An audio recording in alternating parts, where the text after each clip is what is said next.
Welcome to a place for those in search of truth and conviction, a place where we discuss culture, politics, philosophy, and everything in between. I'm Luke, and I'm here with Russ. This is Hardly Strictly Politics. Hell yes, dear listener. The HSP boys are back in the saddle once again for episode number 68. Thank you so much for jumping in the saddle with us. 68, dear listener. Proper maturity now, but the HSP boys are just getting into our prime. You believe that?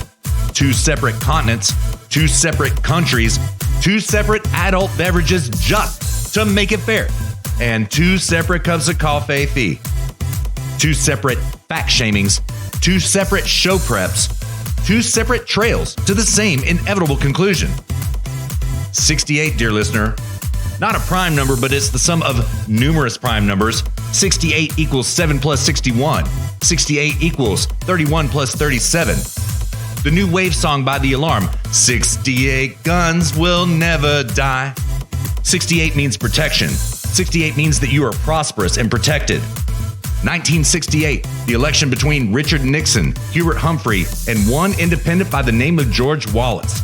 You know George Wallace, dear listener.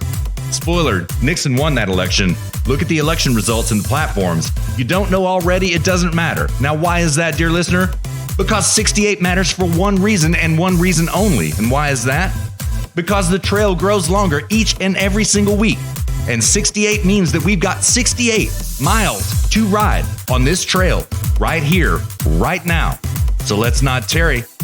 Let's saddle up and ride into episode number 68, which is in the house presently. Find us on Facebook and Twitter at Zero Gravity Med. Send us feedback at zero-gravity-media.com. Subscribe to us on Apple Podcasts, Stitcher, SoundCloud, Podbean, and TuneIn, all 5 under Zero Gravity Media. Find us on YouTube, look for Zero Gravity Media and our God tier, Zero G logo. Android, dear listeners, you ask and the HSP boys oblige. Special announcement here for number 68. Find us on Google Play, dear listener. Search for Zero Gravity Media. Might take us a minute to be indexed, but we're there already. You believe that. Leave us some feedback using the contact form at our website, zero-gravity-media.com/contact. Each week, Luke and I call out one city. And this city, the magic of this city is the city with the most HSP listens during the previous week. So without any further ado, the city with the most HSP listens during the previous week is... once again, not even close. Mountain View, California commands the trail this week. Thank you so much, Mountain View, and way to throw down yet again. Honorable mentions this week include College Station, Texas. As always, College Station, thank you so much, and gig 'em. And new to the trail this week, we got Warsaw, Poland. Warsaw, welcome. Thank you so much. Now, we've been blowing up all around Poland this past few weeks, dear listener, and we finally landed in Warsaw. It is worthy of announcement. Dang, Luke, based Poland. That's right. Yeah. How you doing, man? Good, man. Good. Yeah. Do we want what to you drinking today? Okay. Oh, I've got actually something you can't buy in the United States. Well, I've got water, of course. I always have a big giant pitcher of water here next to me, but I got something that I can't actually get in the United States, which is rum imported from Cuba. Well done, sir. And it's well done. Fantastic. It is the best rum out there that I can find. Yeah, man. Good stuff. Yeah. So, well, let's jump right into it, dude. Yeah, let's not tarry, man. You want to lay out the trail map for us real quick? Yeah, sure. Before, So, all right, trail map this week, dear listener. We are going to, in segment 1, I've got a pretty lighthearted topic that is timely, considering the Super Bowl is tomorrow. Then we're going to hit impeachment, I suppose, which is also going to be the show title. Russ said that before the show, and I just thought it was hilarious. So that's the show title. Then we're going to do audio break. This will be Pam Bondi in the Senate impeachment trial. Then we've got segment 2. We're going to do the bat soup coronavirus, Corona-chan. Then we're going to hit some Supreme Court topics, namely immigration and electoral college. We would be remiss not to talk about Brexit, so we will talk about that afterwards. We will listen to Based Arnage discuss, deliver his farewell speech to the EU Parliament, and then finally GBS. And dude, Russ, Man, that was his speech in that live stream was so comfy. The Brexit live stream. It was. Yeah. So comfy. Yeah. Well, man, so I love live streams like that. I do too, man. And, you sent me that live stream last night of what was going on in Trafalgar Square. I had no idea that there was this celebration around Brexit like that, but let me not get ahead of ourselves. So, Yeah, sure. Yeah. So, all right. Well, circling all the way back. Oh, in GBS, we've got Destiny and Jesse Lee Peterson. And we did more QA than we normally did on this one because it's just funny. It is. So, yeah. So we'll get to that at GBS. So, all right, circling back. Now, this first topic, I did not tell Russ about, dear listener, because I find there are some times when you're doing a show that capturing someone's first initial reaction to a piece of information is in and of itself valuable. So I've not disclosed this first topic to Russ, but given that tomorrow's the Super Bowl, I thought it prudent. And so Dan, and I also have to invoke podcast host privilege here because I do not know the veracity of this claim, but I generally trust Dan. So Dan, I know you're listening, and please, I hope you don't damage our accuracy rating because we are dangerously close to 100. So Dan sent me a message this week saying, so I don't know if this is common practice, but I just found out the state of Rhode Island has had state-sponsored sports betting for a couple years now. They didn't legalize and tax the companies that do it. The government itself is doing it. And then he sent me like a screen grab of I don't know. Again, I don't know where this is coming from. It says when the gambler wins, the state loses.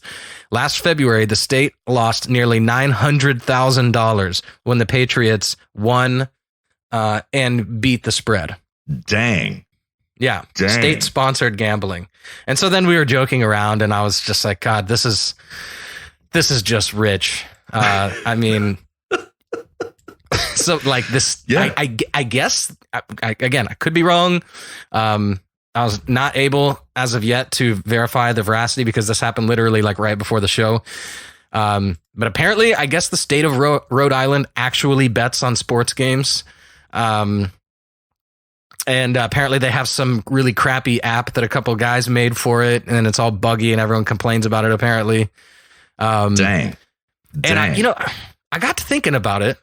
And I was like, actually, that's I wouldn't say gambling, but I mean, you know me, Russ. I am against taxation as such. I do not know how one could come up with a definition of theft without taxation being a form of it. I don't know how you could exclude that. I mean, unless you just at the very end of the definition put in parentheses, except taxes, Yeah. But, at the same time, all the people that advocate for the abolishment of taxation have these like very LARPy solutions like, it'll be voluntary. You could put a list on. There's many ways to do it. You could have a list of people who paid. And I was just like, yeah, like it just rings hollow, So I've always just been kind of whatever about the whole taxation issue. And then I got to thinking about it, and I'm going to pose this question to you because I want to get your opinion on it. Sure. This caused me to have to think about it. You have universities and churches that drive revenue through many different ways, but two of those are donations and then endowment funds, investments. And it just got to think, I was like, what's stopping like a government from doing the same thing, taking donations. So that's like, voluntary taxation, which is not really taxation. It's a donation. And then what's stopping the government from like not having an endowment fund and investing? That is a great question. Huh. I mean, first of all, on the donation front, only people on the right will donate. We know for a fact that the leftists are going to hide their tax money as much as they possibly can. And they will never donate. They will never pay their fair share, in their own words. Right. So, this sounds like a path to future prosperity. I'm not going to lie. This sounds like a really good idea. there's so many mechanisms in there. I mean, at that point, the government has an intrinsic motivation to ensure that the economy is doing well, that they're not artificially creating bubbles and then artificially inflating the economy, right, and inflating the currency. I mean, there's an intrinsic mechanism in there that encourages economic growth. Right. Absolutely. So I don't know. It was just interesting, but I don't know that I would do it with gambling on sports. When the citizenry steals from the state government in form of gambling. This is great, dude. Yeah, it's like coming up after the break on Shark Tank, 2 entrepreneurs pitch a risk-free gambling enterprise. Pro tip: we use other people's money. Yeah. Yeah, as you told me that, it occurred to me that not even Nevada does that. They do not have state-sponsored gambling in Nevada. This Rhode Island, if true, this is unique to that state. And not just our boy Dan. We've got numerous writers there in Rhode Island, numerous. So Rhode Island, if you can elucidate us about what the truth is about this, nonetheless, I think what Dan is talking about, it seems so facetious that it has to be true. Dude, like, it's a nice little deflection mechanism for the politicians as well. It's like, look, I get it. But when you see those potholes in the road, think of Tom Brady. It's his fault. It's not my fault. Okay? Tom Brady's the one that had that interception. Tom Brady, that son of a bitch, he robbed us blind. I swear to God. Tom Brady's responsible for our crumbling infrastructure. Oh my. But why even stop at sports though? There's all kinds of things the government could bet on, like elections, votes, wars. Yeah. Presidential elections, as you said, recession time frames, absolutely. Yeah, I can see it now. It's like, you and your boys standing around grab-assing before a presser, and one of them turns to you and he's like, Luke, had Trump droned 2 more terrorist leaders, he'd have covered the spread and I'd still have that subway expansion. Oh my. I told you, Bob, do not bet your infrastructure project on wars. It's too risky, too unpredictable. Gamble the big ticket items on things you can predict, things that you're certain of, like, Mitt Romney cucking on the impeachment vote. There you go. That's a shoe-in bet. Yeah, it's a safe bet right there. Yeah. And that doesn't even mention the fact that you also have to get the voters to turn out. I mean, don't forget, Bob, the next election is going to be tight. And with the Democrats betting against America, you run the risk of them getting into office and throwing the war. Right.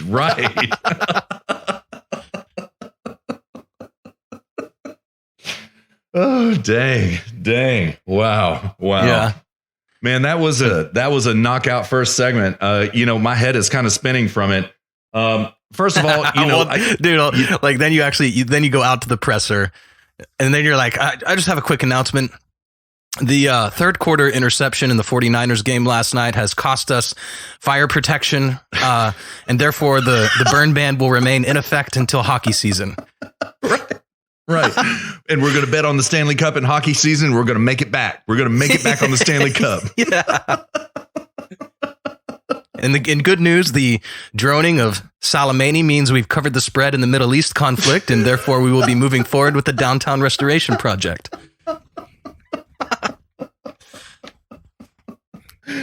Oh, dude, I have to say, I think Dan is right. I think this has to be true. I'm certain it's true. That's the thing. I'm certain it's true. Oh, man. Yeah, excuse me, dear listener. Yeah, I hope it's true, too. But, man, this argument you make about endowment funds, state by state endowment funds, man, I really like it a lot. The more I think about it, the more I toss it around in my mind, the better it seems. Seriously, it's better than lotteries. Yeah, that's the first. I mean, that's the first time where I've had like a light bulb moment where, like, in the absence of forced taxation, how would the government realistically survive? I mean, and there's ways to do it. I mean, the church, for example, used to have a mandatory tithe, and now it's all voluntary, and they're richer than ever. Right. You know, Scientology is loaded to the gills with real estate. You know, so like, there's ways to manage it and accrue wealth. Yeah, there are. And I can't remember what the exact number is, so don't quote me, dear listener, but it was unheard of. In 2019, it was something like $60 billion donated to charity from the United States alone. 50, 60 billion, somewhere in there. It was insane, right? So, I in light of the fact that Texas does not tax me out of my wealth, I would be more than happy to throw a couple hundred to Texas here and there. Seriously, I would give them, you know what? I would buy a gold coin and put it in the Texas Depository in their endowment fund. Seriously, I would do that. I would use gold money. Yeah. I like it so far. I mean, again, I had Dan sent this to me literally like right before we recorded, so I haven't been able to, again, fact check this claim. And also I haven't been able to really chew on the idea of a state endowment fund as a form of as a form of accruing wealth. But yeah, I don't know. I'm going to think on it more. Dear listener, if you have any feedback on that, we'd welcome that. Most definitely. Yeah, I think it's a fantastic idea at the moment. I'll think about it more as well. Let's bring this up, man. Let's talk about this more over, the next few shows as we cross into our 70s. Let's talk about this a little bit more, and I'll keep thinking about it. I think I like it. Yeah. Cool, man. All right. Well, let's move on then. We got an impeachment, I suppose. Impeach, I suppose. This impeachment is such a joke, dude. I mean, who do they think they're fooling? Yeah. Did you see when Pencil Neck got up and was like, Nadler, Jerry? Yeah, I did, dude. That was so hilarious. Oh my God. Jerry, no. Clearly. Yeah, Jerry. It clearly indicated to me that that's all they care about is camera time. That's all they care about. They're just trying to make a name for themselves, So Jerry, you grabbed the wrong script. I think it's funny that Jerry Nadler cucked Pencil Neck, Adam Schiff, for the closing argument, man. I think it is really hilarious. Closing argument cucked him. Yeah, he did, man. And the way he did it, dude, he just jumped up. This fat slob, man, he just jumps up, and I've never seen him move as quickly as he did to get to that microphone. You know what I mean? I've never seen him move that quickly. Yeah, I seriously thought that like somebody had left a donut on top of the microphone stand or something. Right. I thought the same thing, dude. It's like one of the, like Pam Bondi leaves her breakfast up there and he's over there just eyeing it, giving it the stink eye. And it's like, he doesn't even know he doesn't even realize it's closing argument. He just like jumps up and runs over to the sandwich, or the donut. Dude, it's so funny. I literally thought the same thing. Damn, did somebody leave some food up there or something? Something incentivized him to move like that, so. And there's no way he didn't hear that either. Oh, yeah, I know. There's no way he didn't hear that. Yeah. It was captured from the microphone that he went up to speak in. So he definitely heard it. He ignored Adam Schiff's show when he did that. Oh, man. Oh yeah, man. Dude. Yeah. They're up Schiff Creek.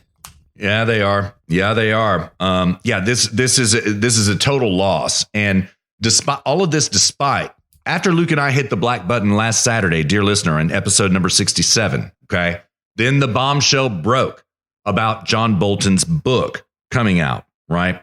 That where in this book, allegedly, John Bolton and the president had a conversation about withholding aid from Ukraine, okay? Now, nobody has read this passage in this book. Nobody has read it. The New York Times dropped this on this past Sunday night out of the blue with no facts to back it up whatsoever. Yeah. It's so ridiculous, man. Yeah. And sorry, go ahead. Well, this is what gave Mitt Romney on permanent eternal cuck watch and Susan Collins on permanent eternal cuck watch. No, Mitt Romney is not on cuck watch.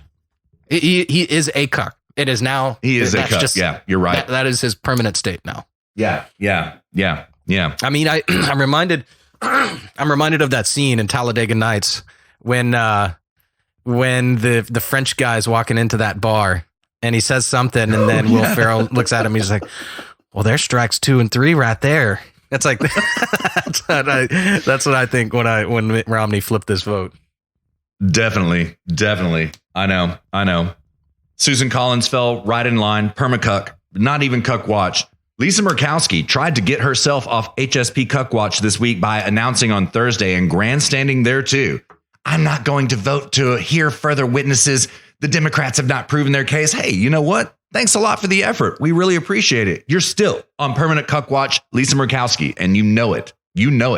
And so, but she tried to get back in the HSP boys' good graces. Not happening. You're going to have to do a little bit more, Lisa Murkowski. Yeah, we need to see some consistency over time. Right. We need to see you not being threatened by Dianne Feinstein in the hallway, like what she did to Lisa Murkowski during the Kavanaugh impeachment, and I can prove it. Like literally, it was like a bullying situation. I don't know if you remember it, Luke, but like Dianne Feinstein goes up to her and puts her arms around Lisa Murkowski's head, and she's sitting there with her chin down, staring her straight in the eye, and Lisa Murkowski is crying. She's absolutely simping to Feinstein. I swear to God, I'll find the photo and I'll send it to you. You know what I mean? So wholly owned by the Democrats, as is Mitt Romney, man. And what was she right, saying to her? Nobody knows exactly what it was, but we figured that it must be that she was compelling her to act against the approval of Brett Kavanaugh to the Supreme Court. It has to be. She was leveraging some type of power over Lisa Murkowski to compel her vote against Brett Kavanaugh, which she did indeed vote against Brett Kavanaugh. She did. So there you go. Jeez. Okay. Yeah. I don't feel so bad for her anymore. Yeah, man. For real. Yeah. So. Yeah. Old Schiff, man. He, that's the first time I've ever actually seen Schiff when he said that Jerry.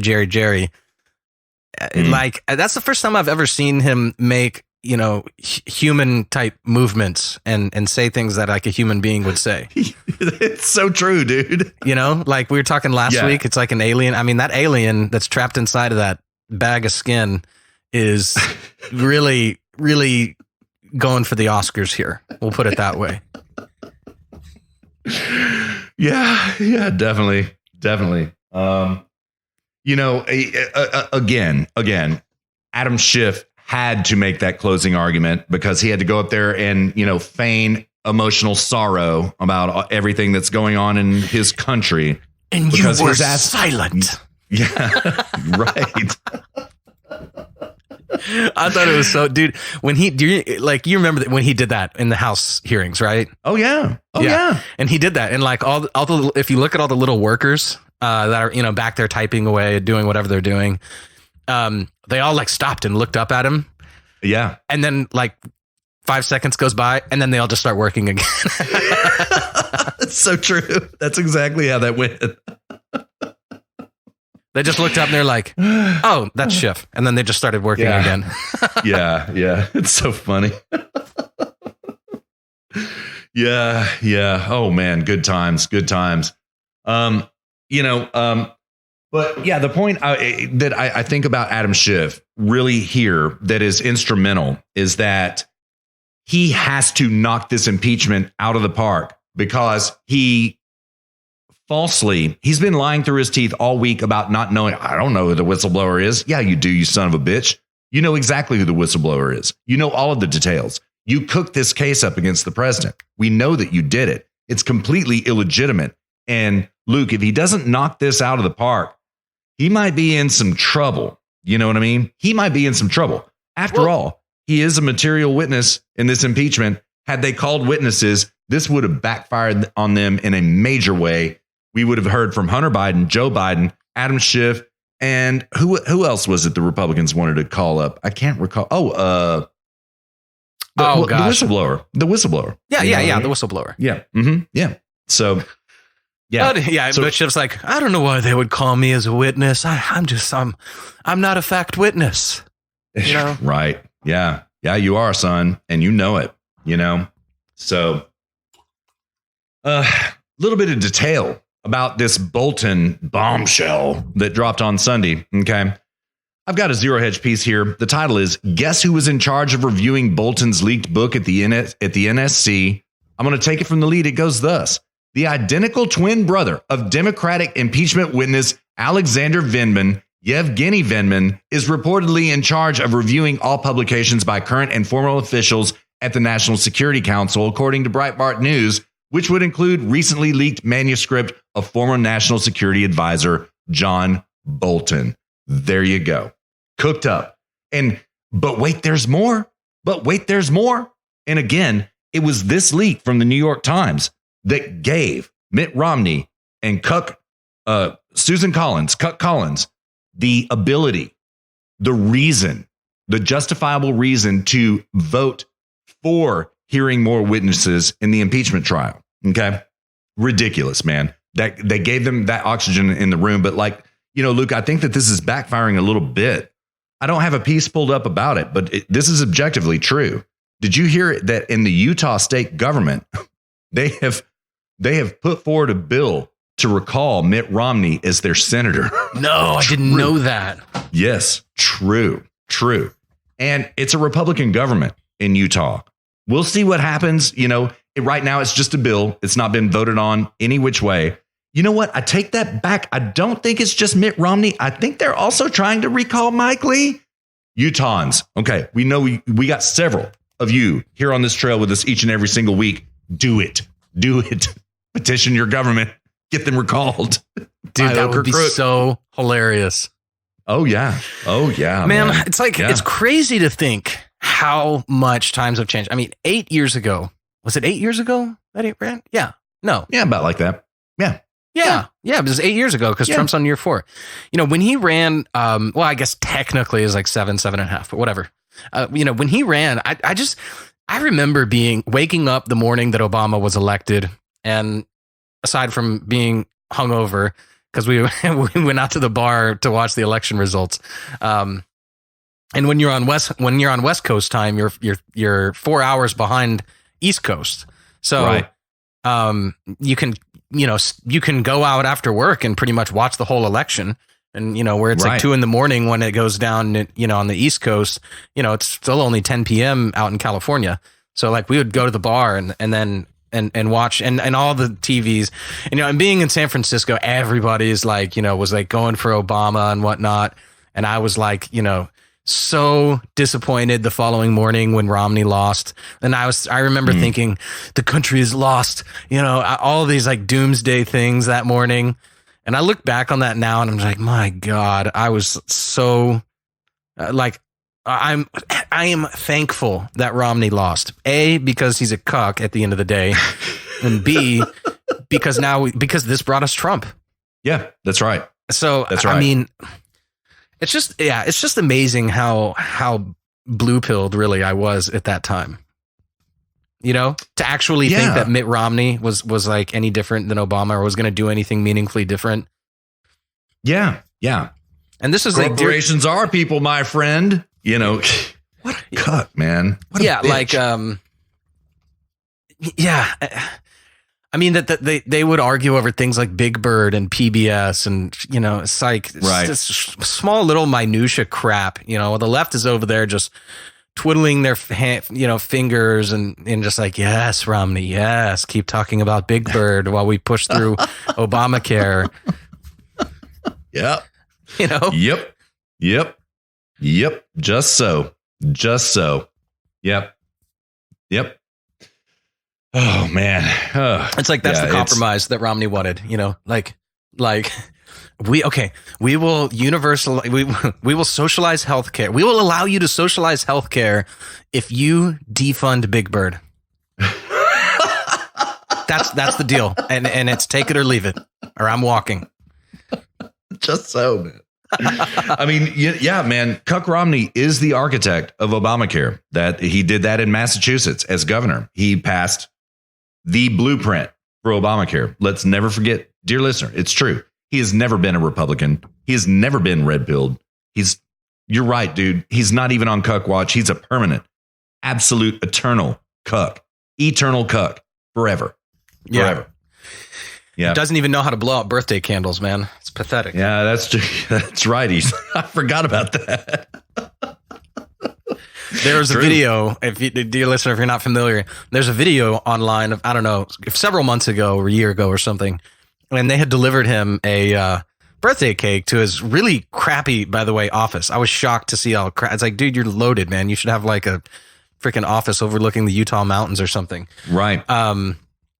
But you know, it looks like it's in a bomb shelter. That's what his office looks like. It did. Yeah. And they bring him this cake and he's like, oh, thank you. And he takes each candle out of the cake individually and blows each one out individually. It was the most awkward thing to watch. I was like, dude, like, did your parents not love you as a child and you don't know how to blow out birthday candles properly? Right.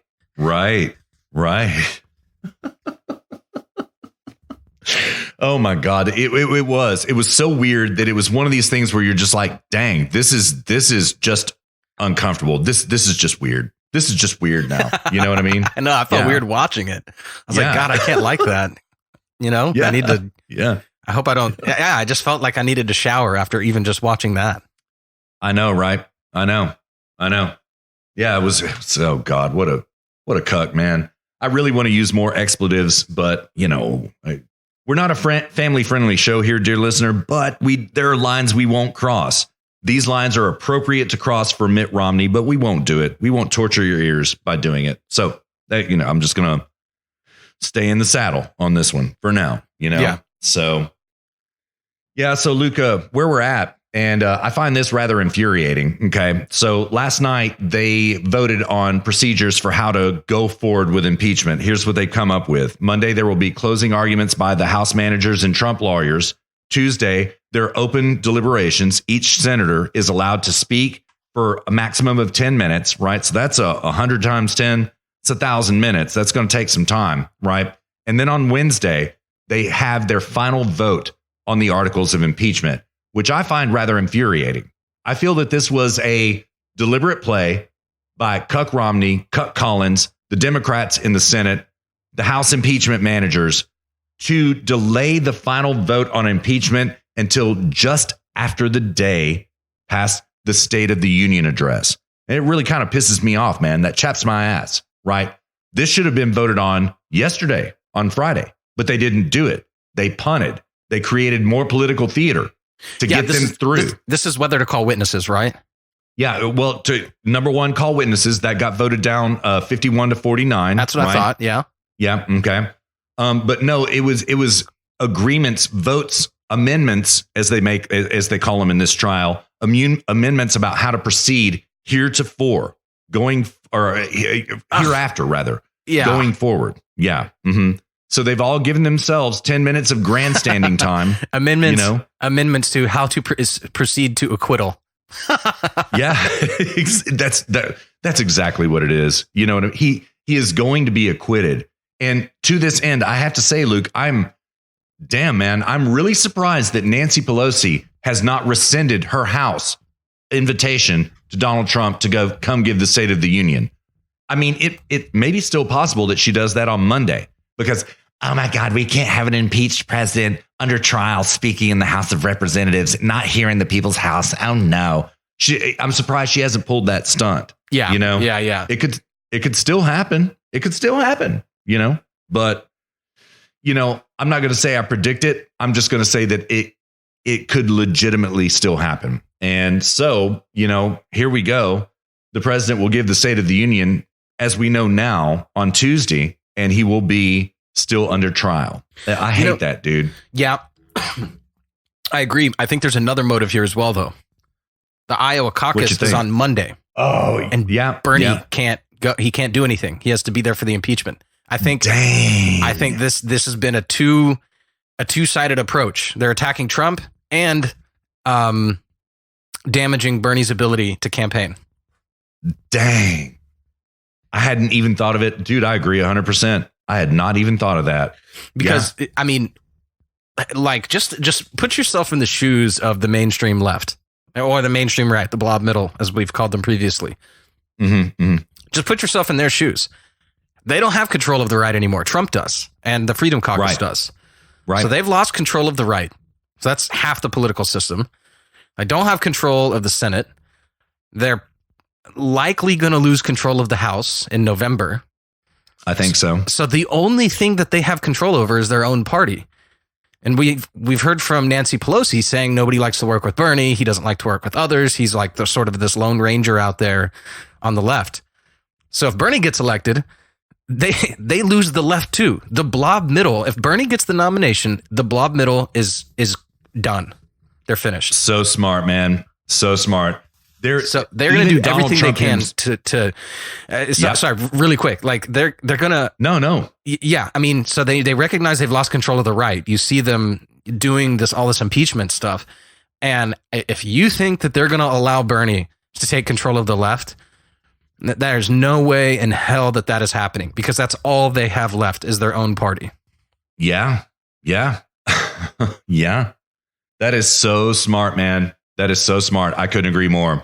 There is nothing that scares the Democrat Party, scares the shit out of them more than, Uncle Bernie, we're going to forgive your college education debt. We're going to give you free health care. Join our movement now or go to the gulag.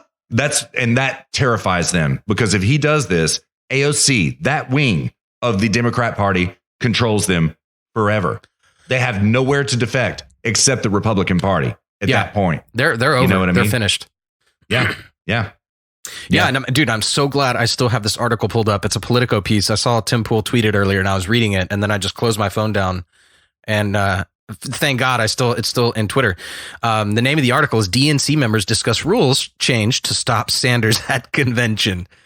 Right. Yeah, I read that. Yeah. Yeah. Do it. Yeah, small Democratic National Committee members, a small group of DNC members have privately begun gauging support for a plan to potentially weaken Bernie Sanders' presidential campaign and head off a brokered convention. In conversations on the sidelines of a DNC executive committee meeting and in telephone calls and texts in recent days, about a half a dozen members have discussed the possibility of a policy reversal to ensure that so-called superdelegates can vote on the first ballot at the party's national convention. Such a move would increase the influence of DNC members of Congress, and other top party officials who now must wait until the second ballot to have their say if and only if the convention is contested. So they're trying to cuck Bernie again. They're just changing the rules, and they're willing to do this so flagrantly and out in the open because they know that if Bernie gets it, they have lost everything. They are completely they lose everything. Done. Yes, they are. Yeah, that terrifies them. Yeah, it's funny. I read that Politico piece. I also have a Gateway Pundit piece here, but I'm not going to read it because it says exactly what you just said. This terrifies the Democrats right now. It terrifies them, as it should. Yeah. That's why you have Barack Obama coming out and saying that he's going to work again. Well, rather not saying publicly, it was leaked, him saying that he's going to work against Bernie Sanders. This is why you have also not just Nancy Pelosi, you have other Democrat establishment, none other than Hillary Clinton, coming out and saying, nobody likes Bernie. Oh my God. Exactly. No, I had the urge to defeat Trump. Yeah. I'm sorry. It wasn't Nancy Pelosi. It was Hillary Clinton. That's what I meant. I thought Pelosi said it too. Maybe I'm wrong. When you said that made sense in my mind. Maybe she did. Maybe she did, but I was referring to the Hillary Clinton comments. Okay. That was what I know. Yeah. Dang. Yeah. Dang. So that Hillary Clinton comment, that was telling. I was like, wow, it was. They don't have control of Bernie. Yeah, it's Dude, true. The DNC is like the friggin' Terminator. Oh, it's a good way to put it, man. That's a good way to put it. Less like a Terminator. Trump's like the Terminator. The DNC is like a zombie. It just won't die. They just keep going. It won't die. You cut off its arm, you cut off its leg, it's still still chomping at you, man. So yeah. True. It's true. So, but look, man, I love this so much. You hear all this squawking. You hear all the mainstream media outlets talking about, oh my God, Adam Schiff, he's such a great lawyer. He made such a compelling argument. Oh my God. Right. Dude, I have never seen panic like this in the Democrat Party. You're right, dude. They're fixing to lose everything. It is glorious, man. I mean, I still think it's possible that brokered convention with Michael, sorry, Michelle Obama. I think that's entirely possible, right? I think that brokered convention with Hillary is entirely possible, right? I also am starting to think, Luke, unlike before, it might just be possible that they have to relent to the force that is Uncle Bernie Sanders.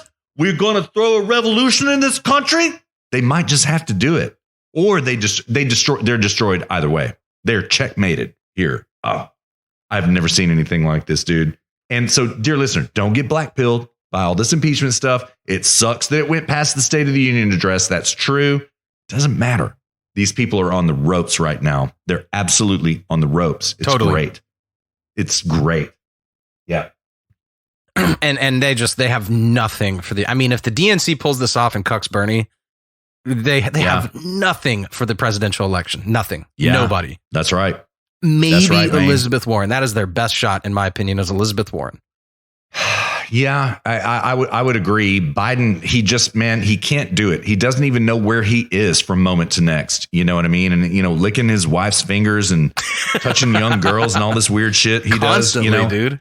Constantly. Yeah. Not to mention the Ukraine scandal hanging over his head, which is going to come to fore. There is no way it won't. Even though witnesses were not compelled in the Senate trial, there is no way we don't find out exactly what's going on with Hunter Biden and Joe Biden. Dude, I wouldn't be surprised if they turn Biden into a sacrificial animal and give him the nomination, knowing that they're going to go after him for the Ukraine scandal, so then they can impeach Trump again. I hadn't even thought that just could happen. That just could happen. Because then he's a direct political rival. Right. It's not that it happened in the past. It's happening right now. You're doing it out in the open. Right. That is absolutely true.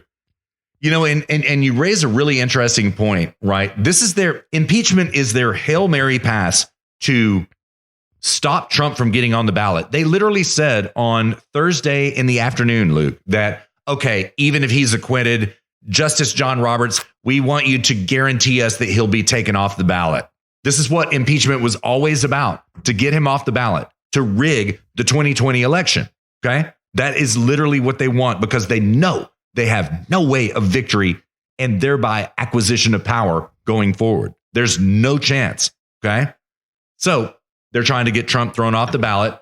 Anyway, the point is this. That's all this impeachment scam has ever been about, is means to power. The ends justify the means, right? The ends justify the means. And oh my God, they have so BTFO'd themselves, just as Jay Sekulow et al. in the Senate trial BTFO'd all of them about Russia, Ukraine, impeachment, all of it. As you will get in the Pam Bondi audio break, which is glorious. Pam Bondi, and then the guy that came after her, that they went scorched earth. Yeah, they did. Yeah.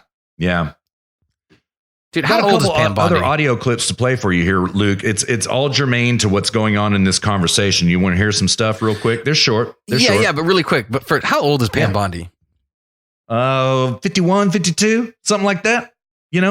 Got a 32-year-old boyfriend, I think, 35-year-old boyfriend. Of course she does. She's drop dead. Of course she does. Yeah, I was going to say, man, she's just something in the water in her house, because, I mean, she's looking good at that age. That's for sure. Yeah. I mean, just objectively, but especially for that age.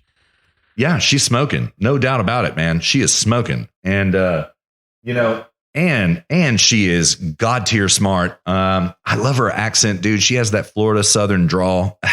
Yeah. Gorgeous. You're going to hear all of it. Dear listener, we're going to play her whole bit of testimony to you. It is, she's something else, man. Now, there are some skeletons in her closet, to be fair, about numerous things. Okay. George Zimmerman, the whole Trayvon thing. Okay. There's one. Epstein. She's got some. How was she involved with Zimzam? She was attorney general in Florida at that point in time, and she kind of tilted the tables against Zimzam. She did kind of tilted it against him. Unfortunately for her, you can't flim flam the Zimzam. That's right, man. The white Hispanic. The white Hispanic. Yeah. By the way, dear listener, that is when the term white Hispanic was created. Now it's a real term, white Hispanic. You had never heard that term before Trayvon Martin regarding George Zimmerman. They invented the term white Hispanic, and Pam Bondi kind of ran with it. She kind of did, Well, I mean, that's her role. This is why I wish they would teach more ethics classes in law. But at the end of the day, they got a job to do. Yeah, true. They do. I forgive her. After this knock it out of the park, ass whooping she threw down this week, I forgive her. It's cool. And also she was at numerous Trump rallies that you and I watched, even in 2015. She appeared anytime Trump went to Florida. Pam Bondi was there, So yeah, she supports the president. That's great.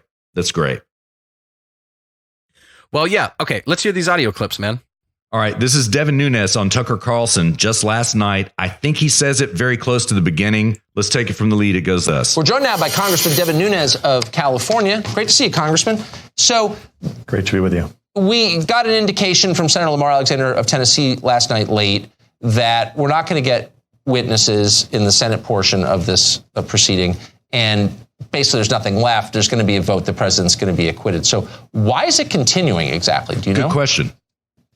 Well, they have to actually get to the point of where they actually vote to acquit, which I guess is going to occur on Wednesday. So they had to vote on the rules for that. But I actually have some bad news for you tonight, Tucker. Here it is. On Friday night. I know you don't want the bad news, but I'm used to it. The president's going to be acquitted. But the problem is this isn't going to end. Like, I just can't imagine that Adam Schiff, after 3.5 years of this nonsense, and Jerry Nadler are not going to continue this, right? They're going to go back and they're going to subpoena John Bolton. We're going to have the same exact thing that you've been seeing for the last 3.5 years. I just think you should prepare. We thought once Mueller collapsed completely, we thought, okay, we're going to get on to business. And then out of nowhere, this Ukraine hoax appeared. And look, this really is a hoax. This was Adam Schiff and his staff concocting this all together with people that all know each other. All these people know each other that concocted this stupid Ukraine hoax that we've been dealing with for the last week in the Senate. So the premise, this is not going to stop after Donald Trump is acquitted. I agree. Where are you at on it? 100% agree. Right? Tim Pool did a video on this week where he did. Yeah, in which he discussed, he was like, this is how dumb the left is. Or no, I'm sorry. He was like, this is how, I think he framed it on like, yeah, the left is dumb because this doesn't work and they don't have anything else to do. They don't have any ideas. Something we have said from literally episode 1 of Hardly Strictly Politics is that the left is devoid of ideas and they are just politicians. But Tim Pool did a video sort of lambasting the right. And I have to say, we called this a couple of weeks ago with the idea that we don't want to see a full-throated defense of Trump. We want to see a full-throated offense against the left. And what Tim Pool pointed out in his video was that, of course, this is going to continue, and it's going to continue. It's not going to stop until the right actually punches back and starts investigating these people. The right needs to go on the offense and go after the left. Otherwise, the left is going to continue. They're just going to keep doing this. Again, they're a zombie. They're just going to keep going, and they're just not going to stop. Yeah, I accept all evidence without contention. No case to argue here. I agree 100%. 100%. And to be fair, we did call it before Tim Pool did. We did. You know what I mean? Like, dude, we need to be going after the Bidens right now. We need to be going after Robert Mueller right now. We need to be going after Peter Strzok, Lisa Page. Again, as Luke and I have already said in these hallowed halls, all eyes are on you, John Bull Durham and William Barr. All eyes are on you. Well, so, and this Senate, I mean, I have to say, man, I'm a little bit, I mean, to hear Devin Nunes say that, don't get me wrong, I like Mark Meadows. I like Devin Nunes. I like, Ohio House Rep. Jim Jordan. You know, I like these guys. But to hear Devin Nunes say that, we thought that after Mueller report, it was all going to be over and then we can get back to business. It's like, dude, you should be in the business of going after them for this. Exactly. That's what you should have been doing. Yeah. oh my God, this is going to happen again. Why is that? You shut it down. Devin Nunes, you shut it down, sir. Respectfully, Jim Jordan, Mark Meadows, all of you, you know, John Ratcliffe, you know who you are. We call you out all the time. Shut it down. Shut it down by design. Shut it down by going after them. Don't just sit here and spectate. Oh, it's never going to stop. It's just going to keep going. Why is this? Exactly what Luke said. Exactly what Tim Pool said. That's why. Yeah, absolutely, dude. And we should expect to see. Now, here's the thing. It's going to be increasingly difficult for the left to continue.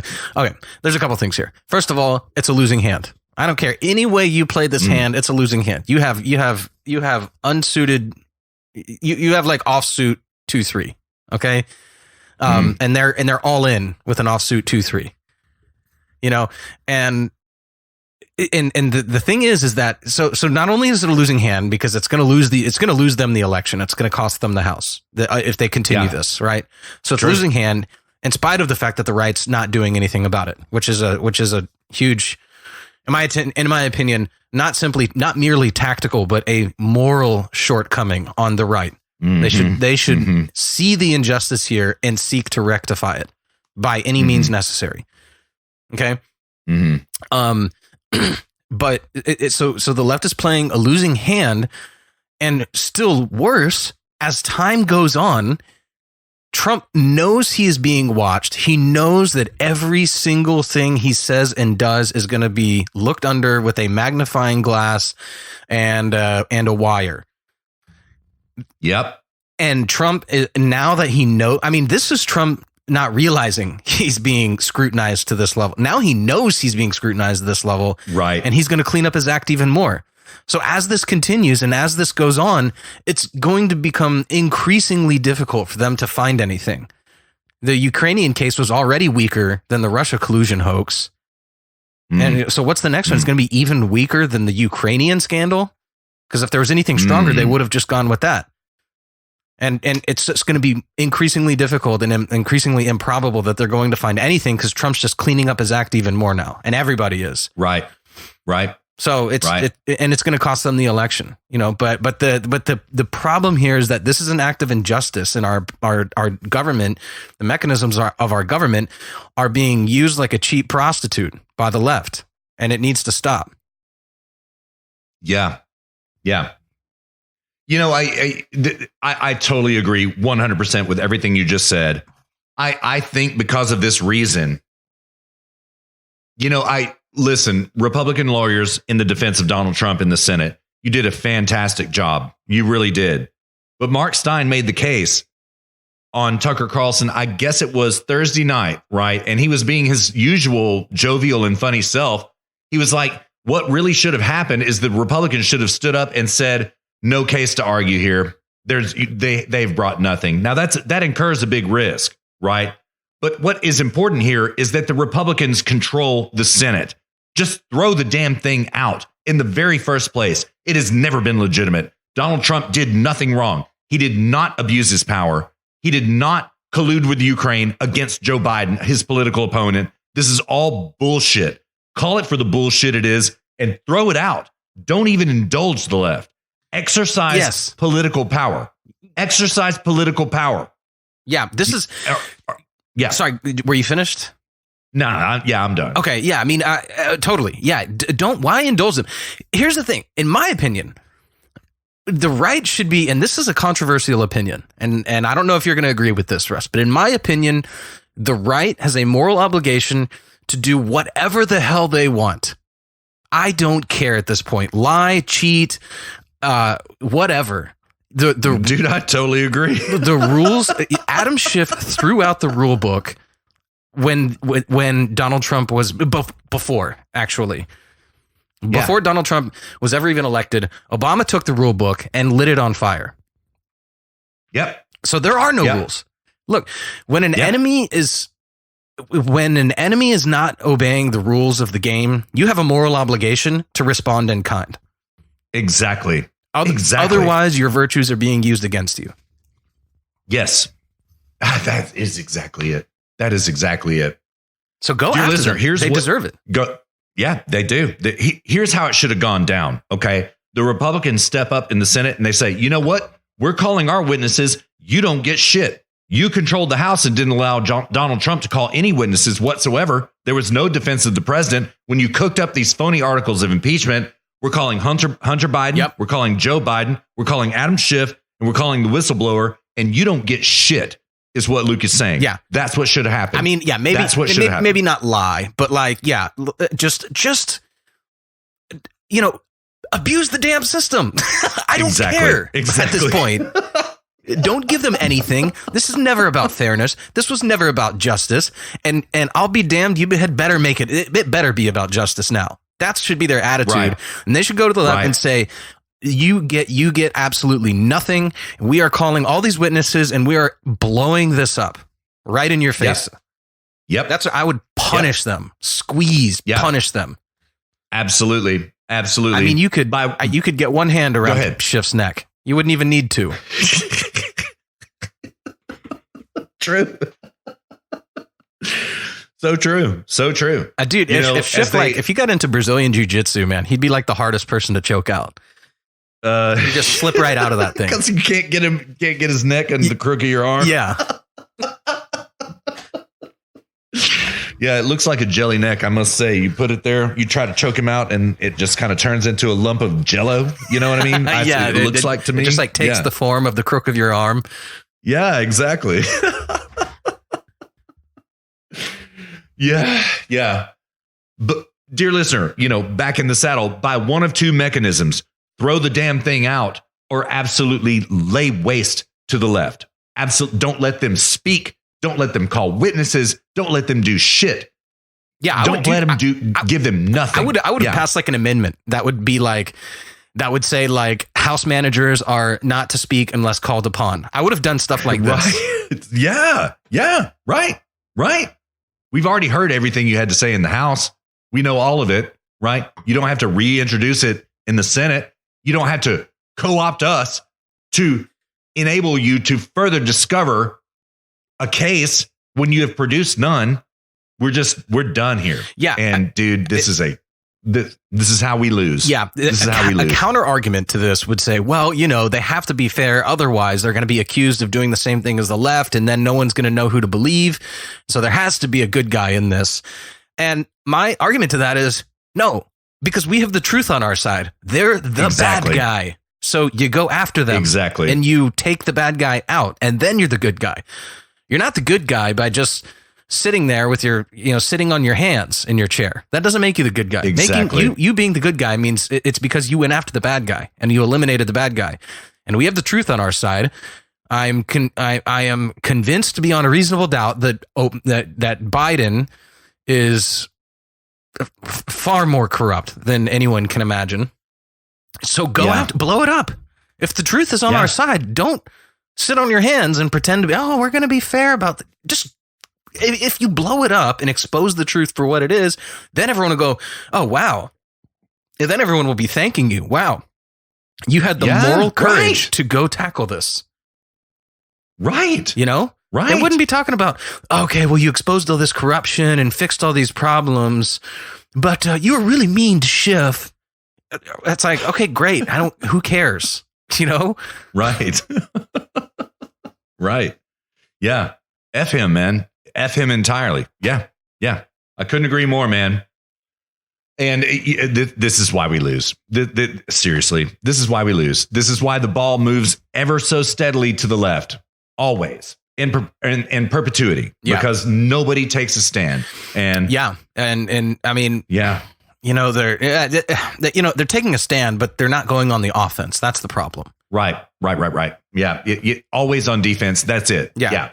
The right is permanent defense, never offense. The left by design is permanent offense. Yeah. Right. Yeah. And they just, I think what it is at the end of the day is they lack the moral certainty that not only are they right, but they should rectify the wrongness of the left. They lack the moral certainty to do the latter. Yeah.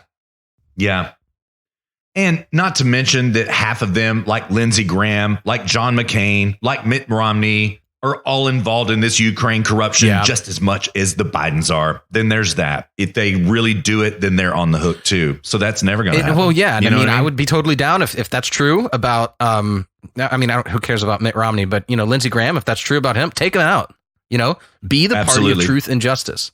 Just own it. Own it entirely. Yep. Absolutely. Yeah.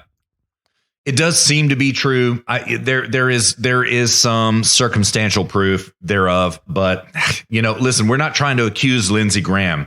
I view Lindsey Graham, honestly, Luke, as nothing more than a useful chess piece. Nothing more than that. Yeah, that's a good way to put it. Okay, he's like a occasionally rook. Useful. Yeah, he's a rook. He can make horizontal moves and vertical moves, but he's not like. He's not the queen. He's not just flying all over the chessboard, taking people out, Right. Yep. He is just a useful piece worthy of sacrifice at any moment.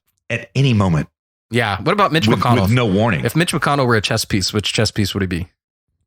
I would call him a knight. He doesn't really do much. He can move up 2 and 1 to the side. You know what I mean? Yeah. I'd call him a knight. Kind of awkward and difficult to use. Yeah. Yeah. Mm-hmm. Yeah. That's worthy of sacrifice at any moment. Yeah. Yeah. That's fair. What about, oh God, my brain, who's the, oh man, the senator who, not Mitch McConnell, not Lindsey Graham, in this, the head of the Republican Senate, not Mitch McConnell. There's another guy, McCarthy. Nope. Huh, nope. I can't remember. Okay. Shoot, I'm curious about this.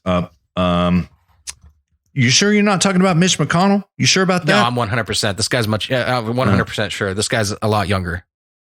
Not young, but like he's like Mitt Romney's age more. Mike Lee? No. Hold on. I'm going to see if I can look it up real quick. On my phone. I don't want to trigger any more dear listeners now that I know that people don't like it when we type. I still have to do it from time to time. Not Rand Paul, not based Rand Paul, who got his questions entirely censored by Justice John Roberts this week. Oh yeah, I saw that, dude. What a cuck, man. What a cuck.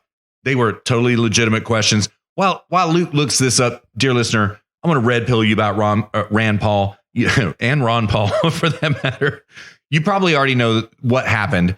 He literally was just asking about, did Adam Schiff's office collude with the whistleblower in order to mount a false charge against Donald Trump? That's all the question was, right? Now, Rand Paul is smart and a little bit devious. Now, he was trying to get Eric Charamella's name in the Senate record, okay? Because we know that's who the whistleblower is. Everybody in that Senate chamber knows who the whistleblower is.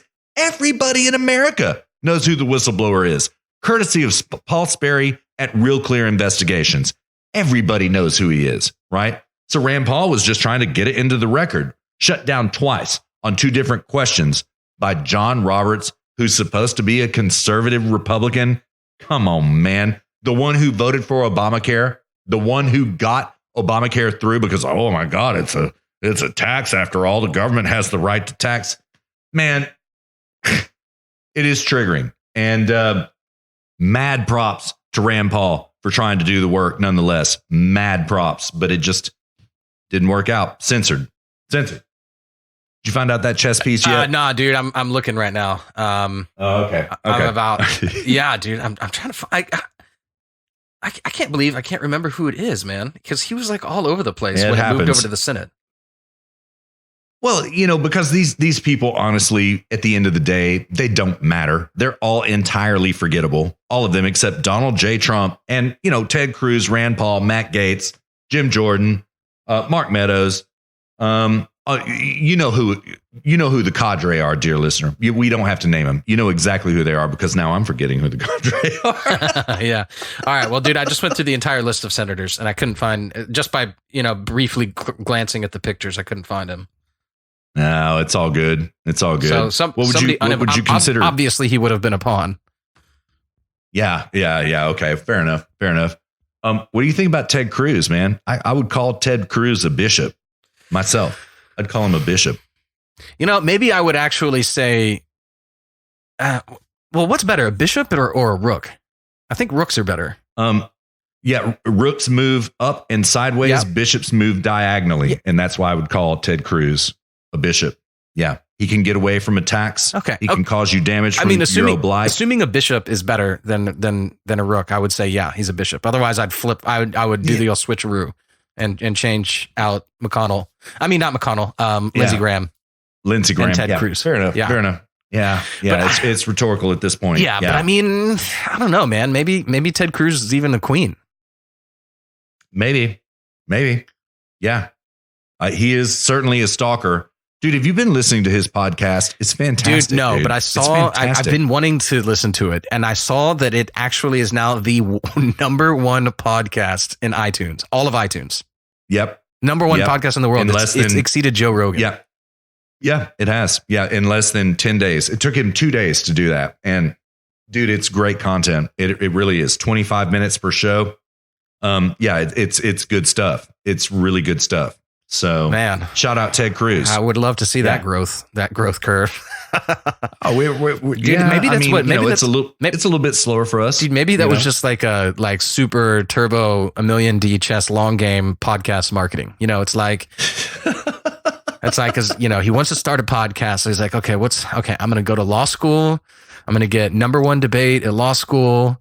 Or at bachelor, then I'm going to go to law school, get number one debate. Then I'm going to get elected as a senator, get involved in a highly contentious presidential election, after which I will get involved in an impeachment scandal, and then I'll launch the podcast. It's like, dude, that's next level. He is the Zodiac killer. I think that's exactly what he did. Man, we've been doing it all wrong this whole time, Russ. I've been just trying to get on Trump trains on Twitter. I mean, lo and behold, all you need to do is just become a senator and boom. Right. I actually saw an interview by Trey Parker and Matt Stone one time. And they were always like, they were like joking about how they've always been more interested in writing music. And they were like, becoming a successful musician, a profitable musician is so difficult. So we were like, well, what if we launch a number one hit TV show and then use that as a platform to launch our music careers? Yeah, I think I saw that too, dude. By the way, did you see that Elon Musk dropped an EDM track this week? It sucks. I'm sorry. Everybody's like, really? No, I didn't see it. I didn't. Oh my God, it sucks, dude. It absolutely sucks. But I don't know. Credit, man. He produces music. Good on him. Man. Dude. When you called Ted Cruz the Zodiac killer, you reminded me of a meme I saw one time that just had me in tears. It was a screen cap of a conversation that a guy had sent some girl that he had, I guess, a crush on. And it was a picture of Ted Cruz, his a campaign picture, a very professional looking headshot with, oh gosh, who's the guy, diners, drive-ins and dives? Guy Fieri. It was Guy Fieri's hair photoshopped onto Ted Cruz. And it said Zodiac Griller. And he had sent it to this girl, and all she said back was, please never message me again.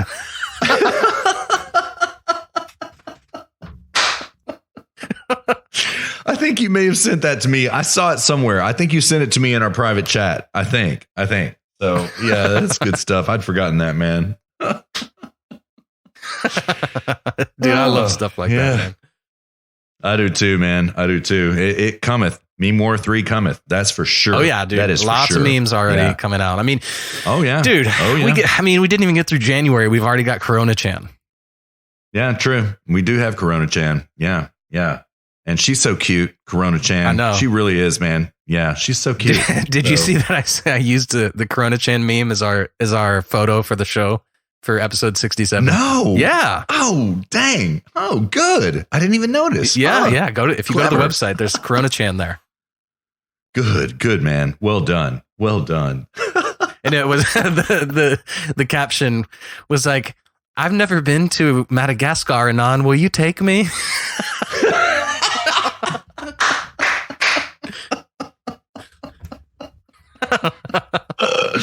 That's so good. That is so good. Oh, And she's standing there holding the Corona beer, and dude, I love it, man. I love it. I mean, look, I'm sorry for all the people in China. Maybe don't clip your toenails out in public in restaurants, and you probably might not experience epidemics like that. Might be a thing of the past. For here in the West, but dude, the Corona Chan meme is just, it's great. It is great. And, I'm sorry for the loss of human life as well, but, got to have fun times and desperate times. You got to make jokes. You got to have funnies here and there. And so, yeah, totally. That's what we do. That's what we do. So, yeah, I was talking to a guy that I work with. He lived in Shanghai for 8 years. And I was telling him, I was like, yeah, dude, we were flying back, and there's this dude, clipping his fingernails inside the plane. And he just looks at me and he was like, actually, no, I was telling him the story, and I was like, yeah, and I hear this like clipping sound. And before I could even finish, he was like, oh, he was clipping his fingernails. And I was like, yeah, how did you guess that? And he was like, dude, they clip their fingernails everywhere. He's like, they clip their toenails everywhere. They'll do it in restaurants. They'll just sit there in the restaurant, clipping their fingernails at the table, and do it on public transportation. Unreal. He's like, they do not care. They have absolutely no sense of just sanitary standards, just none whatsoever. The government had to push a change in toilet culture, because people would just go in there and just blow it up and not flush and just leave and not wash their hands or anything. And then the next person would do the same thing and do the same thing. And then it would be overflowing. Oh God, man. Yeah, dude, it's like really bad. And I mean, even in Hong Kong, like the super, super crazy, wealthy, modern malls, you go in there, half the toilets are the ones that you stand over. Yeah. And, I knew that. Yeah. Unreal. Yeah, dude, it's unreal, really, man. It's really crazy. Yeah. Dang. And they had to, something about like toilet paper. It was like, don't throw it in the trash or something. It was like, there was like instructions, like they had to be instructed to put the toilet paper in the toilet. It's like, Jesus. They do the same thing in Mexico. It's Mexican custom to wipe your ass and put it in the trash can. It's unbelievable to me. It's unbelievable. Yeah. So we when we were in Morocco, we were on this tour bus, and we stopped at this not shady, but it was out in the middle of nowhere. It's like out in the desert, and it's like one of these gas stations that basically exists for tour bus and tourists. And, so, it's, and there's like an outdoor bathroom, with a few stalls. So I'm waiting in line with Jessica, cause the women's line always goes slower. And then Jessica walks right out 5 seconds later crying. I was like, okay. And she was like, everything's wet and there's just a hole. I can't do this and blah, blah, blah. And I was like, okay, well, let's see. Oh, dang. Yeah. And poor like thing. Some German women had to like, help her basically, use the bathroom because she was so disgusted by it. Oh, man. Unreal. Poor thing. I would be triggered to the point of tears by that as well, I must say. So yeah, I know. Yeah. I mean, as guys, it's so easy for us, but unfortunately for women, they have different biological requirements. True. But biological requirements are a spectrum. So all she needed to do is just identify as male. Boom, problem solved. Exactly, just like gender. It's just a spectrum. That's all. It's not binary. It's just a spectrum. So yeah. Yeah. I mean, lots of women identify. I see that at the club, There's some women, a girl comes walking out of the guy's bathroom. So, she must have just identified as male. Yeah. Yeah. Absolutely. And, dude, next time, like, there's a line, how sometimes at Monahan's, when we watch the football game, there'd be a line at the guy's bathroom and you're like, like, there's going to be a group of girls coming out of there. Right. Yeah. Well, out of the men's bathroom, right? Well, every now and then it would be a guy and a girl coming out of the men's bathroom. Yeah. And I remember one time this guy and the girl came out and everyone just starts high-fiving the guy. He's just like, yeah, and high-fiving him right in front of his girl. I remember that too, dude. Yeah, get it, man. And but next time that happens, I'm gonna be like, so you must identify as a male because you're in the men's bathroom, which makes you gay. Yeah. True. Every now and then there at Monahan's, I would identify as a woman for just a minute so I could jump into the women's restroom very quickly and get out, instead of waiting for 15 minutes for the men's. You know what I mean? Yeah, I'm not going to lie. I did that. As a woman here for 10 seconds. Yeah, I did that too. Yeah. It was cleaner, quicker. Yeah. More efficient. Definitely cleaner. So, yeah. Yeah. Mm-hmm. Yep. So, audio break? There is one last clip I want to play for you, and then I say we do Pam Bondi after. Oh, my bad. No pun intended. No pun. We would love to, but play Pam Bondi is what I mean. Sorry about that, dear listener. Did you listen to Elise Stefanik's clip with that journalist, NBC journalist with the black nails? I can't recall her name. I did. Yeah. Okay. All right. Oh, okay. Should we play it for dear listener or just go to break? Your call, bro. What do you think?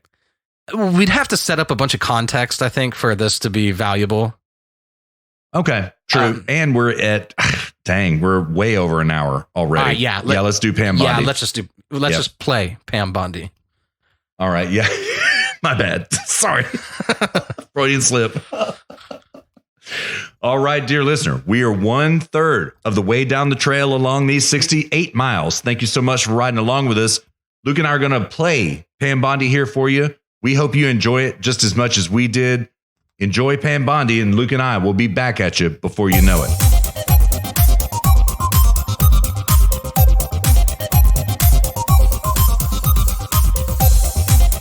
Managers gave you their presentation.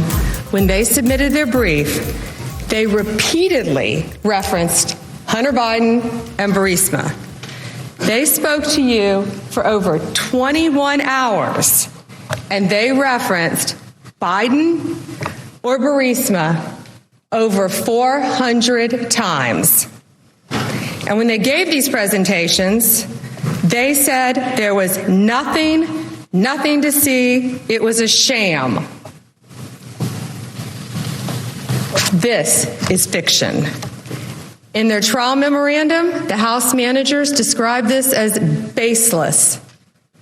Now, why did they say that? Why did they invoke Biden or Burisma over 400 times? The reason they needed to do that is because they are here saying that the president must be impeached and removed from office for raising a concern. And that's why we have to talk about this today. They say sham, they say baseless, because they say this because if it's okay for someone to say, hey, you know what? Maybe there's something here worth raising, then their case crumbles.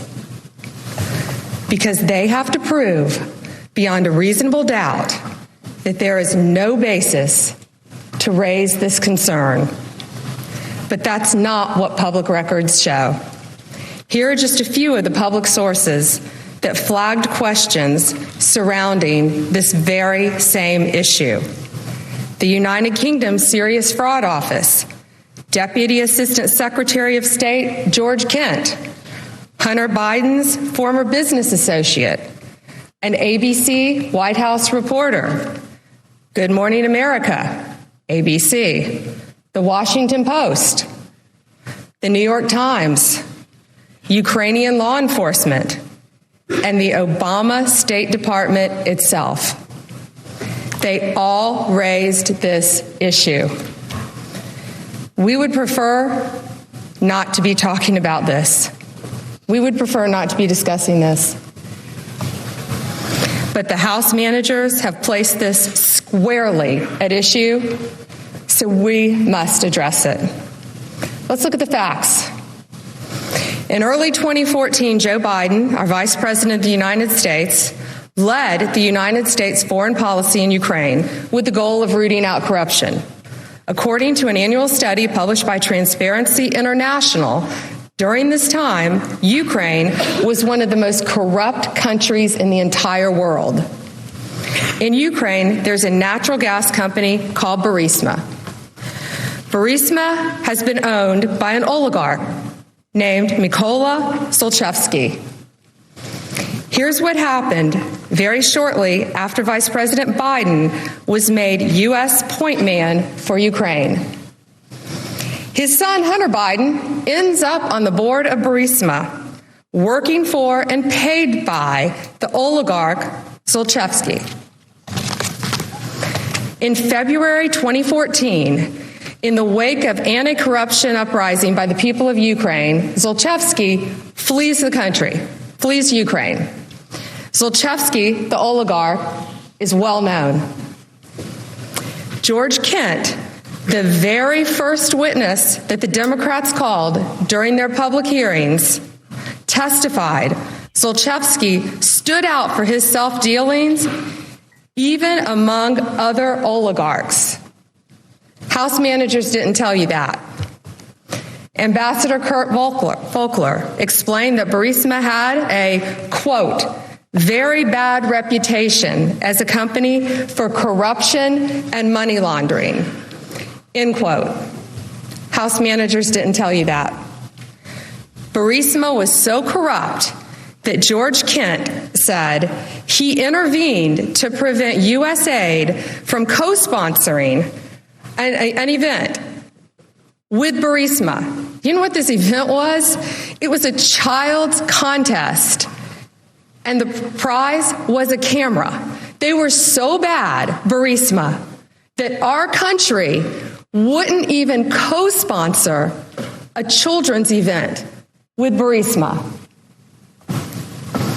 In March 2014, the United Kingdom Serious Fraud Office opens a money laundering investigation into the oligarch Zlochevsky and his company Burisma.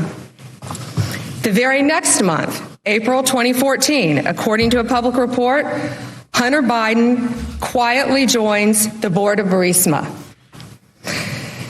Remember, early 2014 was when Vice President Biden began leading Ukraine policy. Here's how Hunter Biden came to join Burisma's board in April 2014.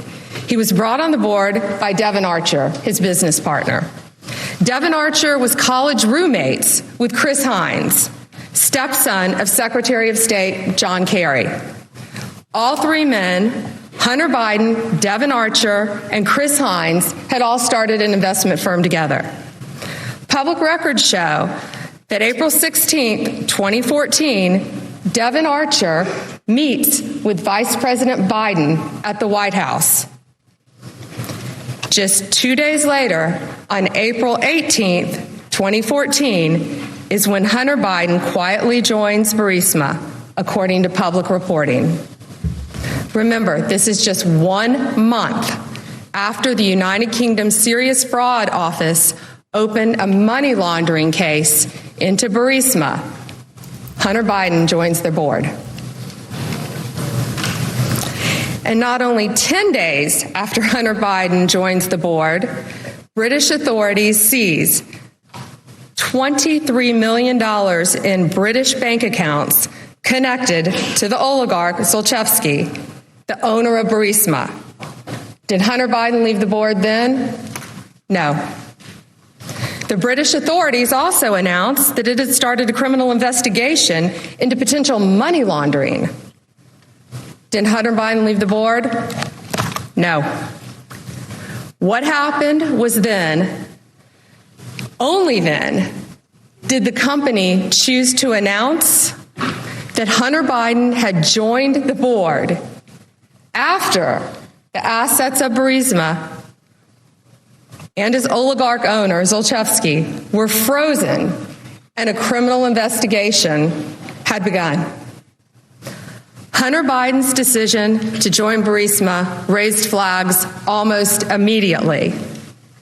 One article from May 2014 stated, the appointment of Joe Biden's son to the board of Ukrainian gas firm Burisma has raised eyebrows the world over.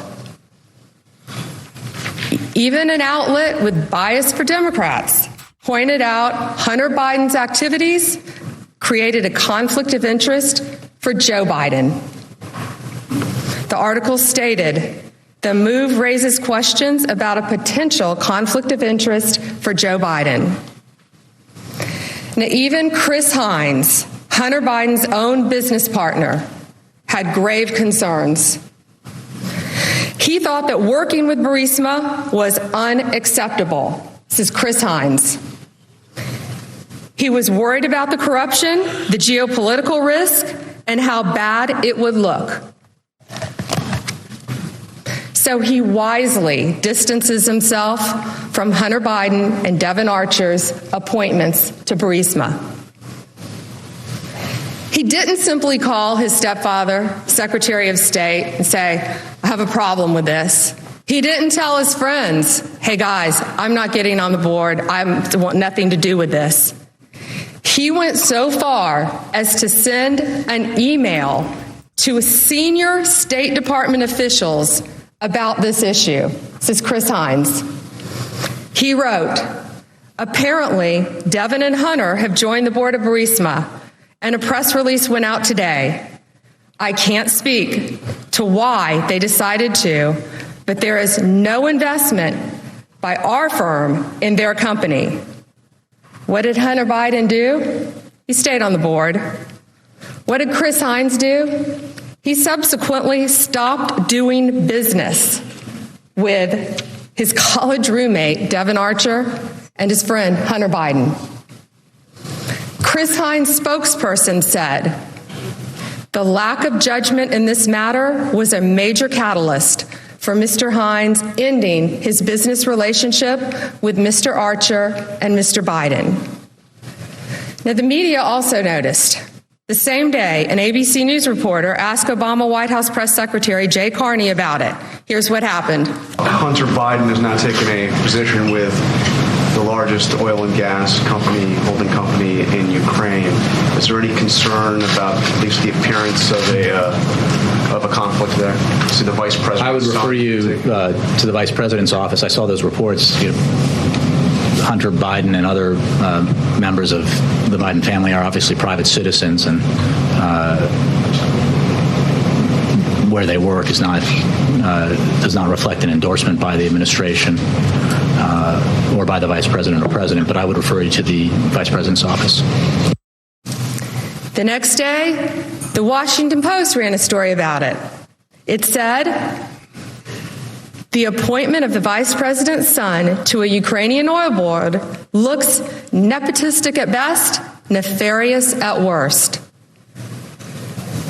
Again, the appointment of the vice president's son to a Ukrainian oil board looks nepotistic at best, nefarious at worst. Damn. And the media didn't stop asking questions here. It kept going. Here's ABC. You have to fight the cancer of corruption. But then something strange happened. Just 3 weeks later, a Ukrainian natural gas company, Burisma, accused of corruption, appoints Hunter Biden, seen here in their promotional videos, to their board of directors, paying his firm more than $1 million a year. Here's more from ABC. Continued on. And Ukraine wasn't the only country where Hunter Biden's business and his father's diplomacy as vice president intersected. It also happened in China. This video shows Chinese diplomats greeting Vice President Biden as he arrived in Beijing in December of 2013. Right by his side, his son Hunter. Less than 2 weeks later, Hunter's firm had new business, creating an investment fund in China involving the government-controlled Bank of China. With reports, they hope to raise $1.5 billion. In fact, every witness who was asked about Hunter Biden's involvement with Burisma agreed there was a potential appearance of a conflict of interest. Multiple House Democrat witnesses, including those from the Department of State, the National Security Council, and others, unanimously testified there was a potential appearance of a conflict of interest. These were their witnesses. How much money did Hunter Biden get for being on the board? Well, You start looking at this bank records, according to reports, between April 2014 and October 2015, Burisma paid more than $3.1 million to Devon Archer and Hunter Biden. That's over the course of a year and a half. How do we know this? Some of Devon Archer's bank records were disclosed during an unrelated federal criminal case having nothing to do with Hunter Biden. These bank records show 17 months that Burisma wired two payments of $83,333, not just for 1 month, for 2 months, for 3 months, but for 17 months. According to Reuters, sources report that of the two payments of $83,333 each, one was for Hunter Biden and one Devon Archer. Now, Hunter Biden was paid significantly more than board members for major U.S. Fortune 100 companies, such as Goldman Sachs, Comcast, Citigroup. The typical board member of these Fortune 100 companies, we know they're titans of their industry, they're highly qualified, and as such, they're well compensated. Even so, Hunter Biden was paid significantly more. This is how well he was compensated. So Hunter Biden is paid over $83,000 a month, while the average American family of four during that time, each year, made less than $54,000. Welcome back to HSP, episode number 68. Before we go on, dear listener, do us a favor here. Take out your phone, open YouTube, search Zero Gravity Media, find our logo, and hit subscribe. We would very, very much appreciate it. We have a goal of 100 subscribers. Our YouTube channel is embarrassingly unfollowed. So true. Do us a favor and go subscribe to us on YouTube. That would hugely help us. Man. Yeah. Dude. Yeah. Pam Bondi is full on achievement unlocked 3D waifu status. Yes, she is. Yes, she is. You know, a couple things about this. After this barn burner of an argument, okay, there's no need to hear from Hunter Biden anymore. It's done. It's closed. Hunter Biden, guilty as charged. Guilty as charged. Second of all, I love how she used leftist media to prove her point, right? That's what Bongino always does.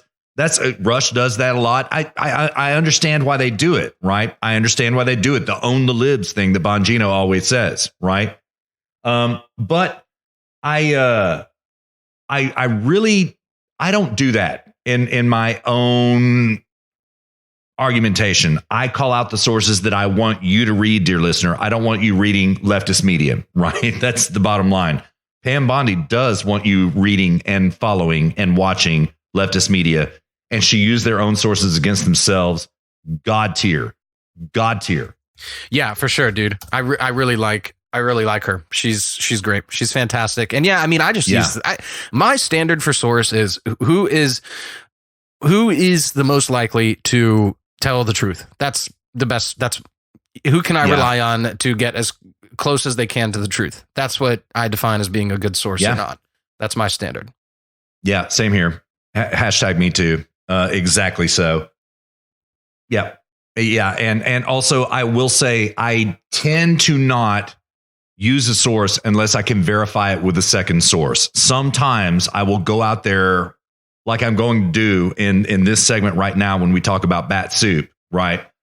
I go with one source. If I go with one source, it is a very trusted source.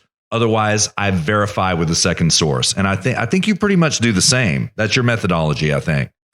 I mean, usually what I do is wait for unsubstantiated claims to arrive to me from WhatsApp from people who listen to the show. And then I open the show by talking about that. Yeah, fair enough. Fair enough. That's a good source, man. Dan's a good source. So I'm certain he's telling the truth. I know he's telling the truth. I'm certain he's correct is what I mean. I'm certain he's correct. So, yeah. Well, we'll find out. Maybe, dear listener, maybe I'm just baiting you into calling us out. Yeah, well, it's been too easy lately. It feels uncomfortable. I know, man. I know. It's true. It's true. Man, that accuracy rating just keeps ascending and ascending up to the right all the way, man. So we're doing great. Again, our last mistake was when a dear listener called me out about the gun laws in Texas that were being proposed, and I got fact shamed, and we haven't made a mistake since then. So that's right. Yeah. Yeah. Man, I'm going to, this is something that I forgot to add into the trail map, but very quickly. Yeah. I am going to put myself out there and make a prediction. Okay. And I'm curious to know what your opinion on this is. Okay. I predict late summer, early fall. We're talking June, July. So I guess that's midsummer, August, economic recession. Yeah, I think so too. That is the only vector the left has yet to exercise to attack Trump. Yeah. Hashtag me too. First of all, Wall Street are mostly leftists as a whole. There are some right wingers there, but for the most part, they're leftist. Banking industry is certainly leftist. Credit card companies are certainly leftist. I couldn't agree more. They're going to try to hang a recession around the neck of President Trump. It is a very effective means of attack against the president, going right into the home stretch. It is. Yeah, that and that's I would say the biggest card in his hand, and he touts it. So if they can burn that card up, that's a big loss. That's huge. Yeah. There is one check and balance to this that I will say that I think Trump has done masterfully, and he has called out Jerome Powell and the Federal Reserve, so that he's done it so often now that he has a check against somebody crashing the economy because he can blame it on the Fed, which it is kind of the Fed's fault. It's all of Wall Street, all the banking industry, right? But that all derives from the Fed. All of it does, right? So yeah, I mean, there's many things that can trigger a recession, and for sure, I mean, like an infinite number of things, and there's an infinite number of things that can cause the success that we're currently having economically. And Trump has done those things. He's been one of the most deregulatory presidents that we've ever had, for sure. And the economy is in the finance. Oh, and I've got a dear listener who. I haven't told you about this, Russ, but this dear listener we haven't had a chance to speak on the phone yet, but she's going to red pill me on some financial stuff in the finance industry that's been deregulated. Oh, good. Okay. Yeah.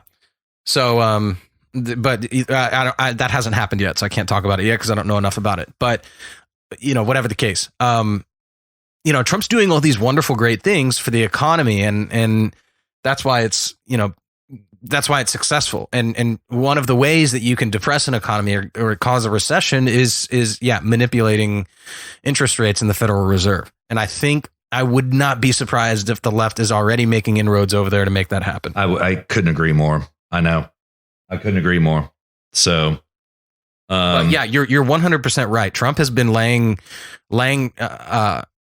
he has been preparing this battlefield, with tweets, calling him out, so he can retweet himself from a year ago saying, look, I called it out back then. This is what is happening. Right. And then, he'll go on a big media tour, which all the media, they need their clicks and their views. So they'll all be happy to take him in and do an interview. And then he's going to talk about it, and he's going to BTFO them and say, I've been talking about this for 2 years, blah, blah, blah. Yeah. That's exactly what'll happen. Yeah. And it's a winning argument, to be fair. He's been making it since the very beginning. And the thing is, the question becomes, the Federal Reserve is so opaque and esoteric and hard to understand. Will the voter get it? I think in this case they will. I think so, and I think so, because you don't need to read an economics textbook to understand the Federal Reserve anymore. You can just go get online, read some Zero Hedge, right. You can just quickly and easily get online and read about it and hear about it. Right. right? And, we speaking of, and, maybe we can use this as a segue, pardon. So I've been corrected about that. I said that intentionally. It's segue. I know that. Maybe we can use this as a segue. But Luke, there is a serious threat to the global economy right now in the form of Corona Chan and bat soup right now. That really could screw things up in a major way. Yeah, dude. Bat soup futures are just really taking a hit right now. Yeah, they are, man. Yeah, they are. Yeah. We've got China saying that they are going to exempt taxes on I've got a zero hedge piece here. Zero hedge is going to get some love, a lot of love here in this segment, dear listener, and I will tell you why when we get there. Okay. I've got a piece here. China to exempt taxes for certain U.S. products to win fight against the quote devil virus, which Xi Jinping called it the devil virus, and Zero Hedge quotes him. I'm going to take it from paragraph 2. It goes thus. According to the statement, all products that will be tax exempt must be directly for the use of epidemic control and will be exempt from import tariffs through the end of March. Some of these products include 3M face masks and Ford or Chevy ambulances and disinfectant products. #winning.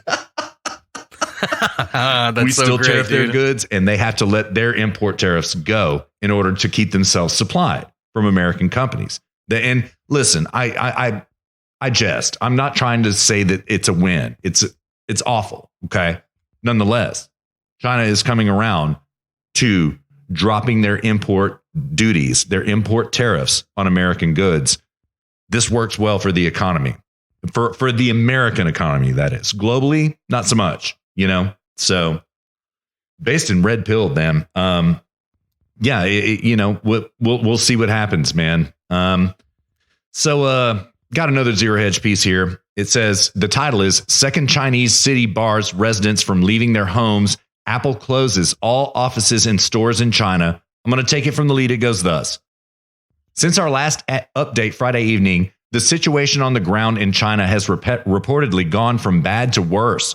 The true extent of Beijing's quarantine has been exposed, and not just the ridiculously oppressive tactics exercised on sick people simply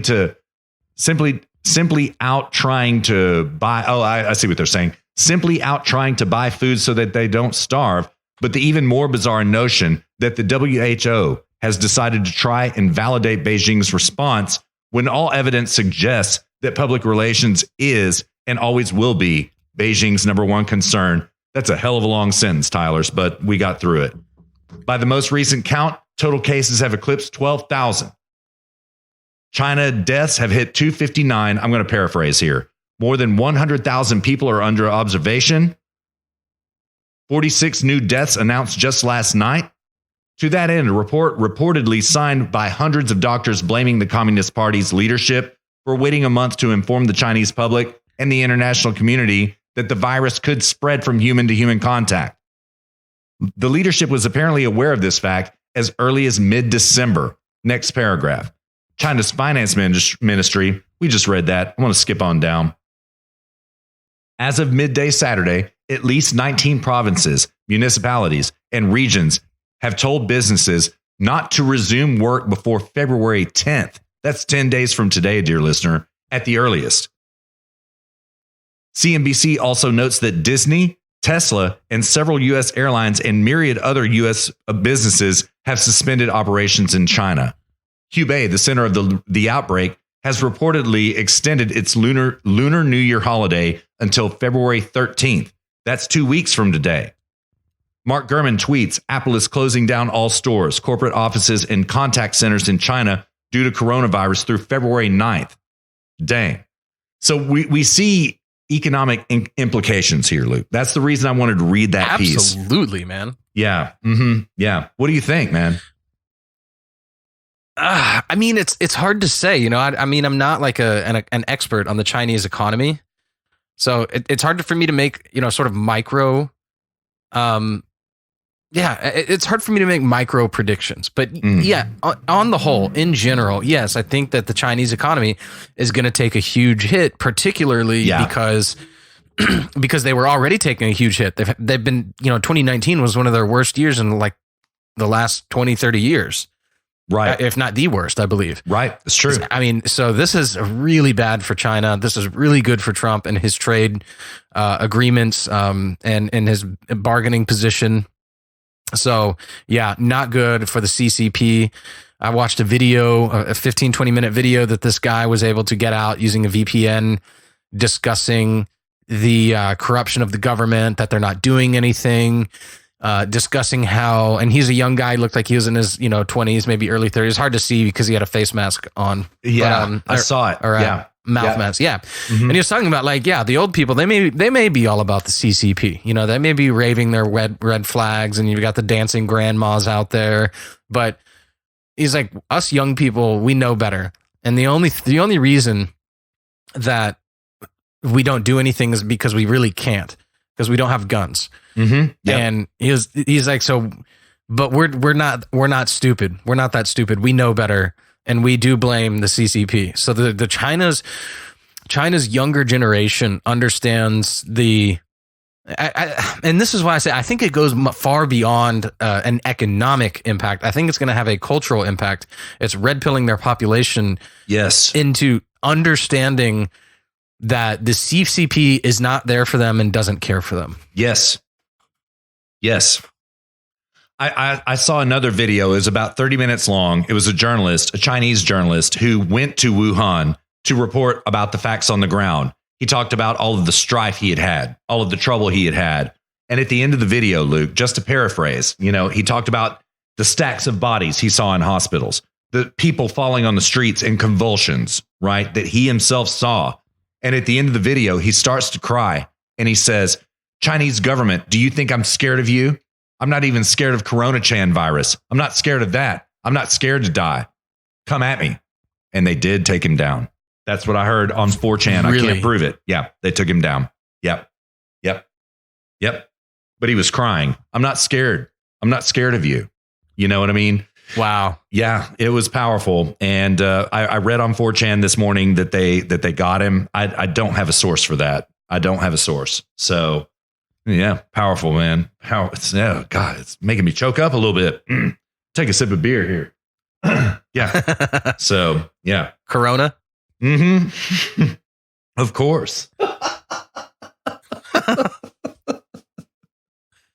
I thought about going and buying a 6-pack.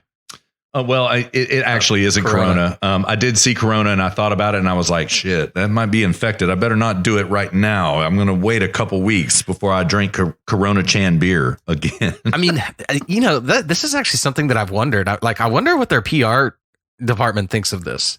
I do too. I thought that same thing. Yeah. And I wonder how this is helping, like if this is impacting sales of Corona. I do too. I mean, like all the university kids are like having Corona-Chan parties and coronavirus parties, and it's all Corona, because we used to do that. I mean, oh gosh, there was some hurricane that blew through Texas when I was in college. It was, oh man, I think was it hurricane? I don't remember, but I remember it sounded like, or was similar to Margarita. Oh, yeah. And dude, you could not buy margarita mix. It was all, I was like, oh yeah, I'm so clever. We're going to have a hurricane margarita party. And like, I went to the store. I went to like 5 different grocery stores. Everybody was out of margarita mix. Dang. Because all the college kids were throwing hurricane margarita parties. So I would imagine a similar phenomenon exists for Corona right now. I would too. Of course it does. There are probably costume parties with people dressing up as Corona-Chan. You know what I mean? Probably. Maybe. Yeah. So, yeah. That's what I'm going to do for Halloween, I think. I'm going to go as Corona-Chan. I figured it out. That's what I'm going to do. So, yeah. Are you going to wear like the dress and stuff? Yeah. That's the thing. I can't really do it. That's true. I just can't do it. So I'll figure out some type of adaptation, pun intended. Yeah. Corona. Oh man. So Luke, back in the saddle, there was this piece on Zero Hedge. This is why Zero Hedge is getting the love right here. I want to make it as quick as I possibly can. The piece is entitled, "Is the Man Behind the Global Coronachan Virus Pandemic?" Is this the man behind the global Coronachan virus pandemic? Okay. They go on to detail some public information and some interesting job listings that were posted at the Wuhan Institute of Technology, something like that. Because it turns out this is a job posting for the lab of Dr. Ping Zhu, PhD, a researcher at the Wuhan Institute of Virology. That's it, Wuhan Institute of Virology, and leader of the Bat Virus Infection and Immunization Group. Some more on Zhu's background right here. Okay. And so they really make a very strong case that is question-based. It's not accusatory. It's question-based about like, dang, did this Ping Zhu create the Coronachan virus? Because he's an expert in bat virology, right? And they just ask questions, right? Well, it turns out that guess what just happened today, Luke? Zero Hedge gets thrown off Twitter. Zero Hedge suspended on Twitter. I'm going to take it from the lead. It goes thus. First it was Facebook, then all of New Zealand. Now Twitter has decided to suspend Zero Hedge. Just as in prior bans, which were eventually overturned, so in this case, it is clear what prompted Twitter's abrupt censorship. The only notification we received was this: sorry, you're banned. It is news to us that this website has ever engaged in the targeted harassment of someone. What appears to have happened is that Twitter received a complaint from the website best known for publishing the discredited Steele dossier when no other media outlet would touch it, and making cat slideshows, of course, BuzzFeed, in which someone called Ryan Broderick writes that Zero Hedge, quote, has released the personal information of a scientist from Wuhan, China, falsely accusing them of creating the Coronachan virus as a bioweapon in a plot it said is the real-life version of the video game Resident Evil.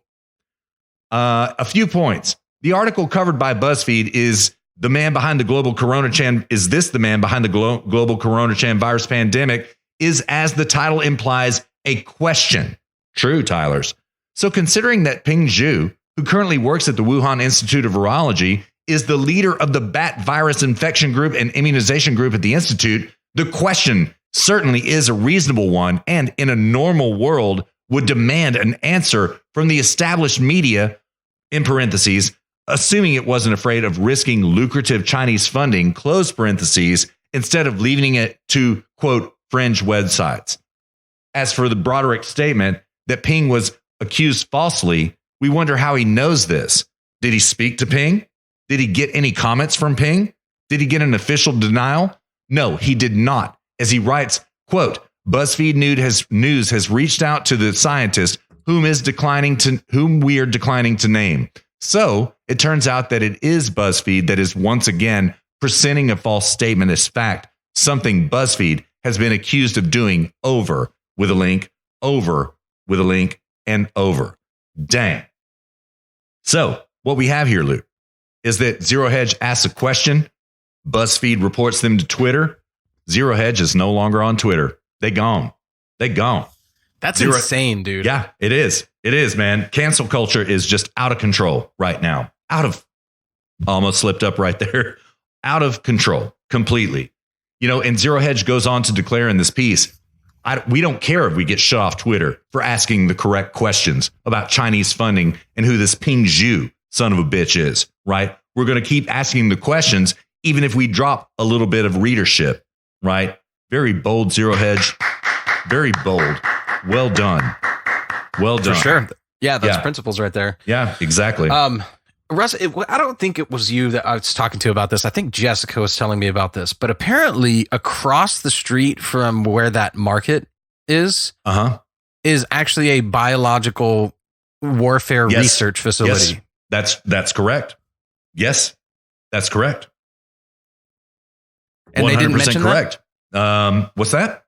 But they didn't mention that? No, they not in the ZH piece. No. But it's true.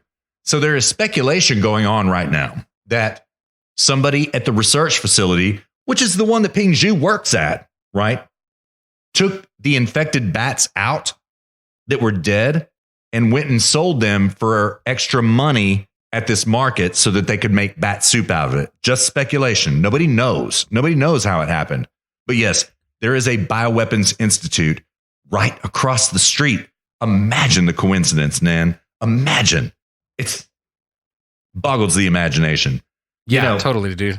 I mean, this is why you always, always, always get organic bat. Yeah.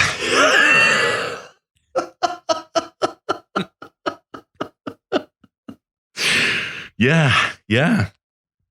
And, speaking of this bioweapon angle to all of this, Luke, there was another Zero Hedge piece that dropped just this morning at noon. Okay. Coronachan virus contains, quote, HIV insertions, stoking fears over artificially created bioweapon. And I'm not going to read anything from the piece, but they have a graph here of what the virus looks like.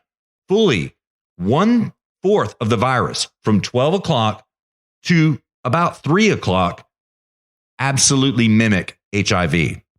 The argument here is that I don't understand. Fully from 12 o'clock to 3 o'clock? Yeah. Let me send you this graph. It's really hard to explain, man. So here it comes, coming at you. It's a circular graph of the virus with all of its molecules. I understand now. Yeah. I've got it. Yeah. And so fully from, you're looking at it in circle from 12 o'clock to 3 o'clock. Well, that's HIV virus right there. That is how HIV spreads, literally by that pathway, by that construction in the virus right there. This is thereby heightening fears of it truly being a bioweapon. And man, that is scary stuff. So is it like contain the effects of HIV upon the body, or is it a vector by which to spread, which that would be through bodily fluids? Yeah, the latter, just so. Yeah, it's the vector that's contained in the virus, right? So this explains the mutation. This explains how it's not, like we said last weekend, we were like, as it was reported last week, it's coronavirus that is spread to human beings, right? We're like, bro, don't worry about it. It's coronavirus. We've known about this. We vaccinate dogs against coronavirus. This proves that it's not a true coronavirus. It is either mutated or been engineered so that it works along attack vectors the same way the HIV virus does. That's scary stuff indeed, man. That is really scary stuff. So it can spread sexually as well. Yeah, absolutely. Yeah. It can spread through eyes. It can spread through, it's airborne as well. We know this from the human to human infections that we've had here in the United States alone, that it can spread. People with eye fetishes are in suicide watch. True. So yeah, man, I don't know, man. I'm just going to say it right now. My concern is still at a 3 or 4, right? On a scale of 1 to 10, I'm 3 to 4 concerned at this point, right? Healthy people survive it. Although I am much more watchful now than I was for episode number 67. I'm really aware of what's going on now. You know what I mean? I'm watching everything. Yeah. We need to, you know what we need to do? We need to talk to one of our friends about this. Right. Mm-hmm. Yeah. Who works in that industry. Indeed. I know exactly whom you invoke. I know we do. So, yeah. We'll see if we can hit him up and get back to you about that next week, dear listener. Very good. Yeah, it's because a good idea. This is like this person would know for sure. Yeah, for sure. Yeah. And more facts will drop between here and next week for episode number 69 for sure. There's no doubt about it, right? But Luke, interestingly, I read a thread on 4chan last night from a guy who I do not think this was a LARP. I think he was telling the truth. He survived Coronachan virus. He's 29 years old, reasonably fit. He was like, dude, it was hell. It was absolutely hell. I got sick on January 3rd. And as of today, January 31st, I'm just beginning to feel human again. But I never felt like I was going to die. Although he did say, I do understand how somebody over the age of 50 would die from this because it was hell. And he did test positive for Corona-Chan virus. Where was this? Where was he geographically located? He didn't say. That's the thing. He was VPNing out of Spain, right? And where did you see this? On 4chan. Yep. Okay. Yep. Well, so that, I mean, he could be LARPing. Yeah, he could. His answers were too cogent, too short, and not philosophically consistent. That's not what I mean. Factually consistent in his, I don't know, I'd say 29 responses he gave in his AMA. Like everything was completely consistent. And he also didn't sound like he was feeling great at that moment. So I question everything I ever see on 4chan. This one I believed. You know what I mean? And he was in I trust your judgment. Yeah. One of the interesting things that he said is that he got infected by a friend of the family who goes to visit China often.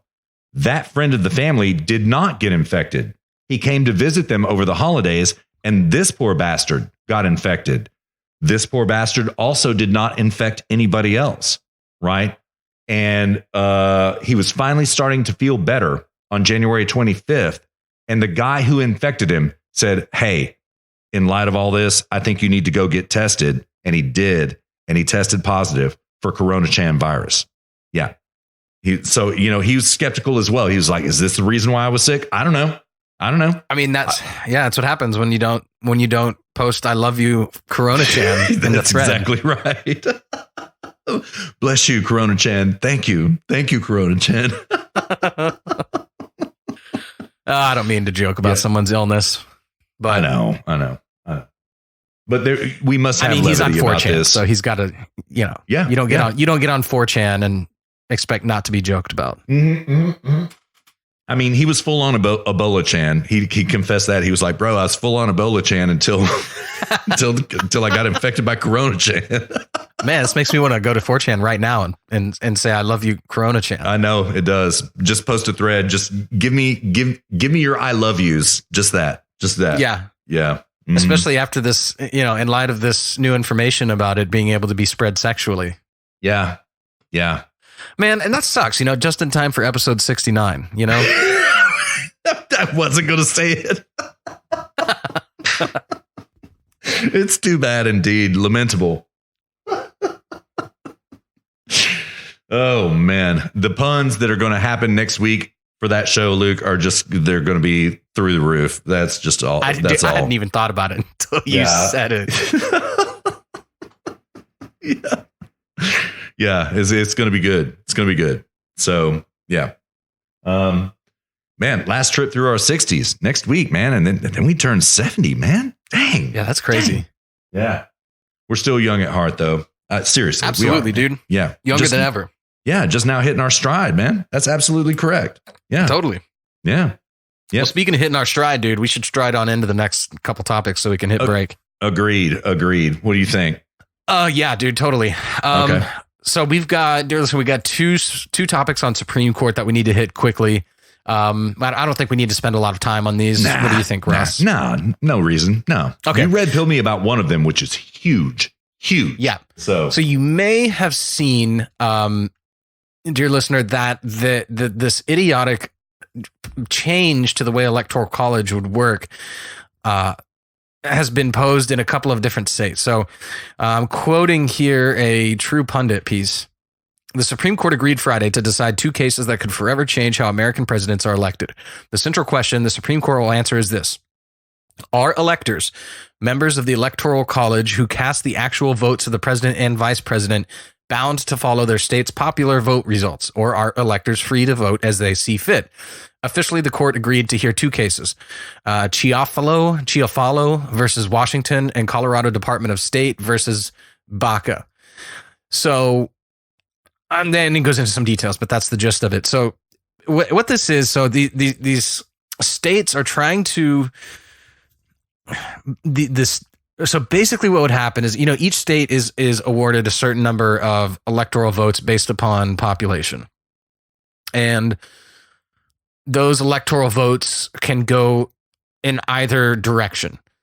And what this does is says whatever the popular vote is, all of the electors must award their votes to the popular vote, which basically nullifies the Electoral College. Right. Entirely. And what this is the left trying to destroy an institution of our government that makes our country unique in the way in which we elect our politicians. Right. They are trying to destroy the concept of checks and balances. Yep. So in the case of, let's take the Yellow Vest protesters, for example. The reason the Yellow Vest protesters are protesting is because they are out in the countryside being legislated by Paris. Everything revolves around Paris, but most of the country doesn't live in Paris. So you have all these people out in the countryside whose lives are being damaged by politicians and elite snobby leftists that live in Paris. And they're getting pissed and they're jumping on trains and they're driving into Paris and protesting. If Paris or if France had an electoral college system, then those people out in the countryside would have a voice. Exactly. But without the electoral college, they have to go burn down Paris. They have no other choice. They've been left without choice. So the electoral college is important because it empowers huge millions and millions of people who live in a much larger geographic territory. So, one institution of our government is there to give geographic territories a voice based upon population, and the other institution is to give populations a voice in a geographic territory based upon a geographic territory. And it is a check and balance, and the left doesn't like it, and they're trying to destroy it so that they can do coastal mob rule over everybody in between them. Yep. That's it. It is an absolute tacit attack against the silent majority. It's what it is. An overt attack, if you ask me. Yeah, it is absolutely overt. Yeah. It's chilling stuff, man. I mean, first of all, there is huge potential here because there is the potential that the Supreme Court will rule that you cannot pass state legislation saying that you're going to cast your electoral votes to whomever wins the popular vote nationwide. Those state laws in 14 states could be struck down by this one Supreme Court decision, possibly. It all comes down to John Roberts. Does John Roberts cuck right now, or does he stand up for the Constitution? I'm going to call it 50-50, dude. I don't know. But I mean, he's always been a constitutionalist judge, right? Well, he's a cuck, man. He was the one that ruled that Obamacare was a tax, so Obamacare couldn't be struck down because it's a legitimate tax. Oh my God. Well, when in fact that's not what it was. It was the government requiring you to buy a product you shouldn't have to buy, right? It's different than auto insurance. Okay. Yeah, maybe the government should be able to require you to buy auto insurance because in a car, you could go kill somebody, right? So you should probably insure yourself against that end. Your own personal health is not a liability to anybody else in the society. And by the way, I don't like auto insurance. I'm just saying that's the argument the conservatives made in that case. And yeah, man, John Roberts has done all kinds of shady shit, not the least of which was how he shut down Lindsey Graham in the Senate trial this week. He absolutely shut him down for asking Rand Paul. I'm sorry, Rand Paul. My bad. Sorry about that. Yeah. For absolutely asking legitimate questions. Oh, you saved me, Luke. Almost made a mistake. Thank you. I mean, I don't know. I have no prediction on this. You got a prediction? I don't know, man. I don't think it'll. I think this is too egregious of a change to the way the Electoral College works. I hope you're right, man. I used to be anti-Electoral College, when I was young and stupid in my early 20s until I got it, probably around my mid to late 20s. And I was like, oh my God, now I understand why it is. So that we are not, as Luke just so eloquently detailed, we're not ruled tyrannically by the coasts, right? Where the majority of people live in the middle of the country, this very vocal minority runs roughshod politically over the entire country. That's what this is. Never forget, dear listener. Go ahead. Yeah. And I mean, they're trying to this is an attempt to disempower. Yes, it is. So they're trying to disempower all of the people that live outside of San Francisco, that live in the Central Valley, that vote red. Yep. This is an attempt to nullify all of their votes. Yep. Yeah, it is. Yeah. Disempower and disenfranchise, and thereby totally pave the way to enslavement politically. Total political enslavement. Yeah, it's scary. Do you have any data about when the Supreme Court is going to hear this case? No.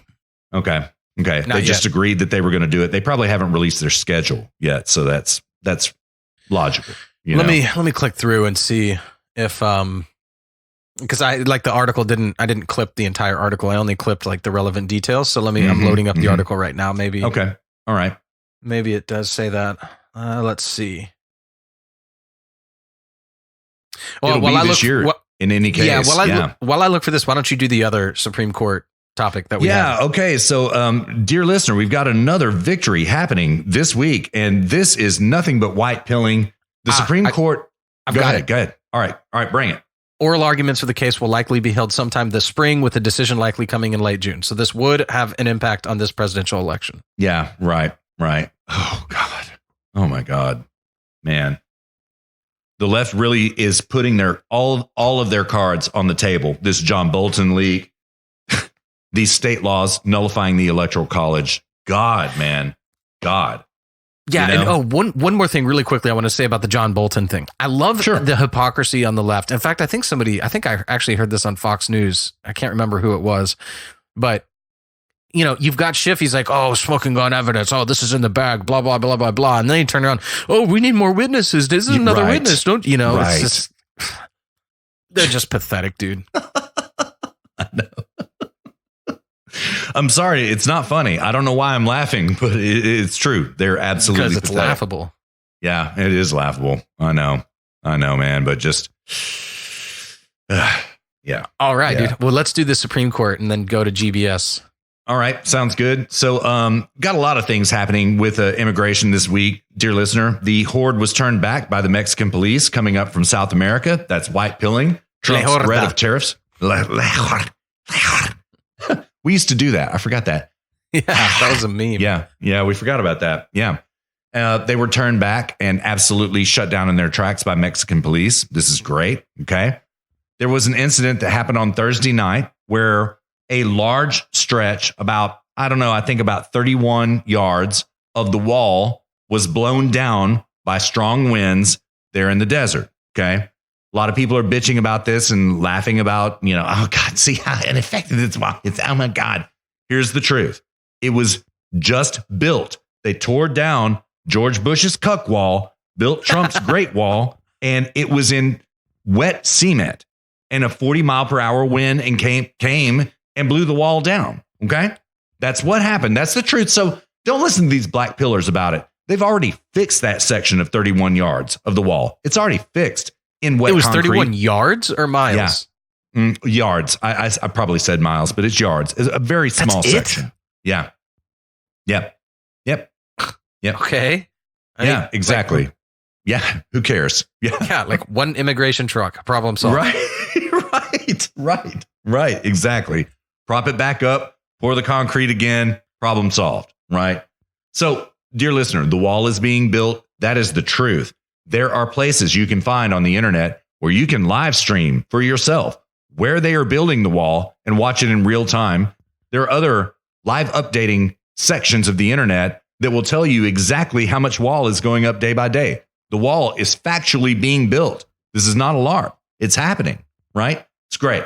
Yeah, I think Trump just accrued appropriated a bunch of military funding for it, like $4 billion or something. Yeah, he did. Yeah, 4.7. Yeah, that's correct. Yeah, he's looking at another 11, I think. I can't source that. I may be wrong. I don't know. But I think so. He's trying to get another 11. Basically, it's going to be the entire Southwest wall. That's what it's going to be, from Rio Grande Valley all the way out to California. That's what it'll eventually become. It's great, man. It's great. So, yeah. But most importantly, dear listener, I've got a Gateway Pundit piece here. The title is Breaking: Supreme Court Allows Trump Administration to Enforce Rule Barring Green Cards from Migrants using taxpayer-funded social programs. I'm going to take it from the lead. It goes thus. The Supreme Court on Monday ruled in favor of Trump and allowed his administration to implement a, quote, public charge immigration restriction in a 5-4 vote. Guess who the 4 were that voted against, dear listener? Just take a guess. Justices Thomas and Gorsuch critiqued the nationwide injunctions. The U.S. Supreme Court gave the go-ahead on Monday for one of President Donald Trump's hardline immigration policies, allowing his administration to implement a rule denying legal permanent residency to certain immigrants deemed likely to require government assistance in the future. God tier. That is the only correct decision the Supreme Court could have made. Now, this is another interesting thing about this case that I want you to consider for yourself, dear listener. It goes thus, okay? That requirement, that executive law, right? Or executive order, rather, signed into law by Donald Trump, requiring that green card holders cannot become public charges, at least within the first couple years that they come to the United States. They have to be paid. They have to be able to sustain themselves, right?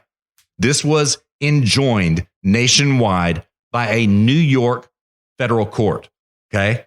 This injunction just got overturned by the Supreme Court. So this is a double victory going on right here. Not only is Donald Trump allowed to not bring in public charges that are going to go on welfare, now we have a precedent set where a nationwide injunction by a lesser court can be overturned. Remember that last sentence I just read. Justices Thomas and Gorsuch critiqued the nationwide injunctions. They didn't say anything about public charge for illegal immigrants or other legal immigrants. They critiqued the nationwide injunctions. Dang. Hashtag winning. That's all that is. That's just a straight up win, dude. Yeah, for sure. You know, and Russ and I have talked about this on a previous show, many shows ago, actually, at this point.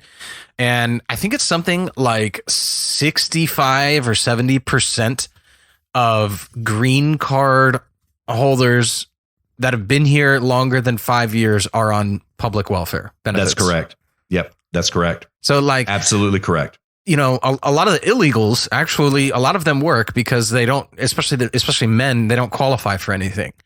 It's the green card holders that come here, let their green card expire, or they come here, they stay for X amount of years, and then like almost 3/4 of them end up on benefits. Yep. I mean, these are the immigrants that are the worthless bastards. Yeah, yeah, yeah. No, I mean, I would deport them if possible. Yeah, I would too. And I suppose by this decision, a precedent has been decided by the Supreme Court that maybe, arguably, lays out a pathway to deportation. I don't know that. I mean, I'm no attorney. I don't know, but maybe, Here's your public benefit: a one-way ticket home. Right. Back to Somalia, you go. You know what I mean? Exactly. Yeah. Oh man, that is a major win for the president. That doesn't matter. That is a major win for the American people. Is right. What that is. Our country. That is a win. Yes. Yep. Thank God for checks and balances, and the checks and balances of the Supreme Court, and hopefully the checks and balances of the Electoral College. Thank God, and I mean that. Absolutely, dude. Yeah. All right. Well, let's crash this Brexit party and then go to audio break. Well, yeah, man. So, Brits, there are numerous of you on this trail. Happy Independence Day. As of 11 p.m. Texas time last night, you were or 11 p.m. your time, 6 p.m. or 5 p.m. my time. You are a free country. Congratulations, Brits. Feels well good, done. Doesn't it, Brits? Now you understand. Yeah. Now you understand what us colonials have understood all along. Exactly so. I thought about that last night. What? I thought about that last night, man. Like, yeah, dude. Now you know how it feels. Now we can relate even closer, Brits. Now we can relate even closer that you've overthrown a hostile federal power, just like us. You know what I mean? You get it. We know you get it now. So well done. Well done. Dude, I want to hear it, man. I don't even like it. Let's do the break, but I want to hear Arnige's speech again. I think I watched it 2 or 3 times last night. I did too. I did too. Watch it. Yeah, it is. It is. And that stupid lady, she just totally proves all of his point when he was like, and we're not going to be talked down to. Yeah. And then at the end, she's like, the word hate was used in this speech. And I was just like, oh my God, you just proved like literally everything he said. Yeah. With that one comment. Yeah, she did. Yeah, she did. She first censored him and then talked down to him. And like, yep. You'll hear this. It's ridiculous. Yeah, it is. It is. It's so comfy though. It is so comfy. Yep. Yeah.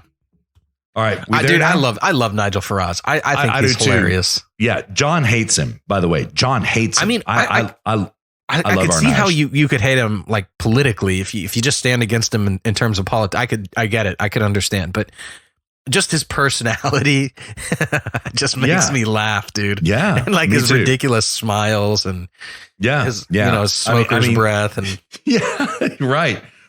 The fact that he has had 2 shots of whiskey and 2 beers before he gets to work every morning is god tier, dude. I can't do that. Dude, that's how those Brits roll, man. Like, I think it was Winston Churchill. He just like drank all day, every day. Well, before he got out of bed, before he put his feet on the floor, he would have a bottle of champagne. A bottle of champagne. Yeah. Yeah. Mm-hmm. And he just kept drinking all day after that. Man, respect Brits. Yeah, dude. Serious respect. I mean, a bottle of champagne, like that's, how do you even drink that, dude? I don't know. Like before you get out of bed. I don't know, dude. I mean, listen, I'm straight up professional drinker and I cannot handle champagne. Like one champagne and I am shit faced, dude. I am 3 sheets to the wind. There is nothing that scares me alcohol wise more in the world than champagne. It terrifies me, dude. It absolutely terrifies me. Yeah. Can't handle it. I guess he's like celebrating the day every morning. Yeah. I woke up, bottle of champagne. Just so. Oh, it's too good. It's too good. Just gotta, dear listener, you just gotta celebrate those little victories. Yeah, man. Yeah, it's the drink a bottle things. of champagne. Yeah. It's the little things. It's the little things. You know what I mean? Celebrate them mightily. The little things are worthy of big celebration. Always. That's right. Yeah. All right, dude. Let's do this audio break. All right, sounds good. All right, dear listener, you have now made it 2/3 of the way through this 68-mile trek. Thank you so much for riding along with us. This is a short audio break to make up for Pam Bondi's long audio break in the first break. This one is about 5 minutes. Luke and I are going to do the business quickly, refresh bevs and all that kind of stuff, and we will be back at you before you know it. Enjoy our Nige.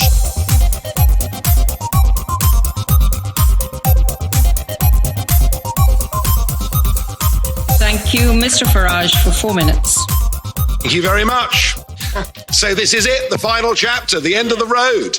A 47-year political experiment that the British, frankly, have never been very happy with.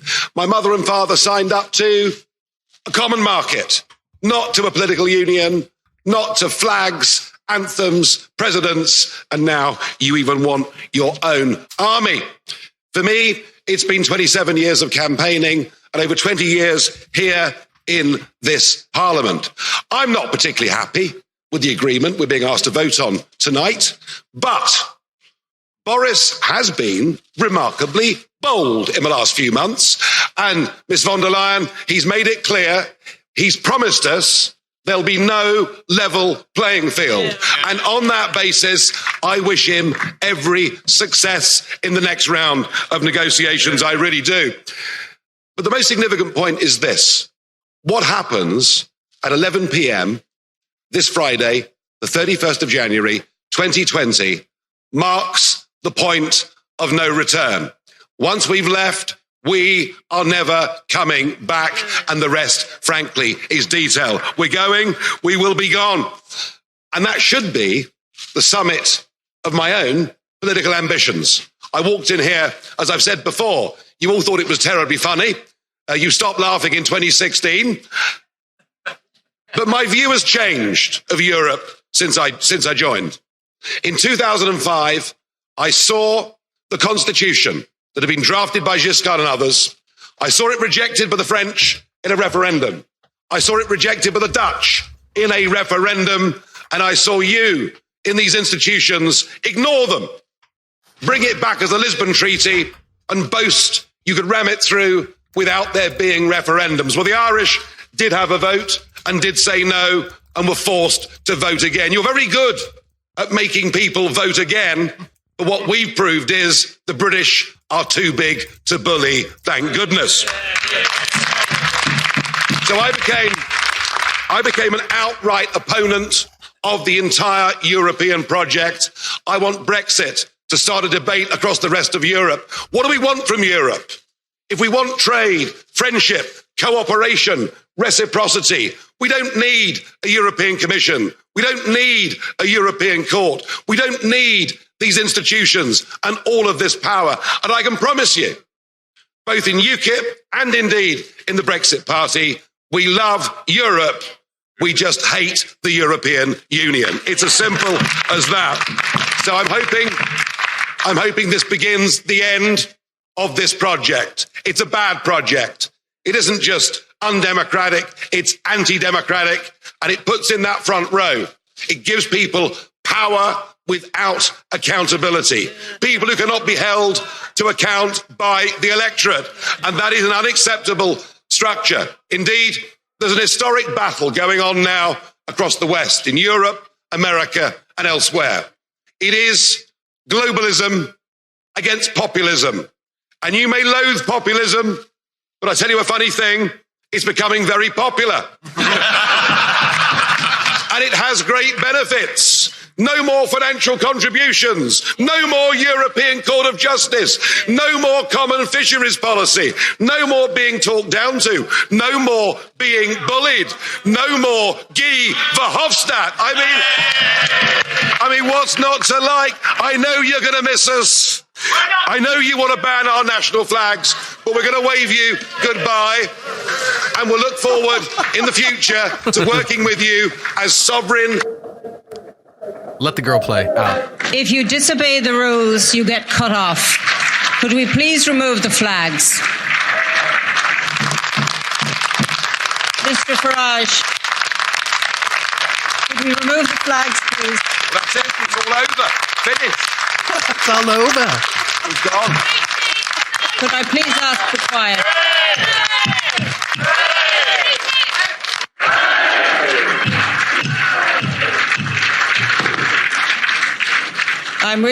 Please sit down, resume your seats, put your flags away, you're leaving, and take them with you if you are leaving now. And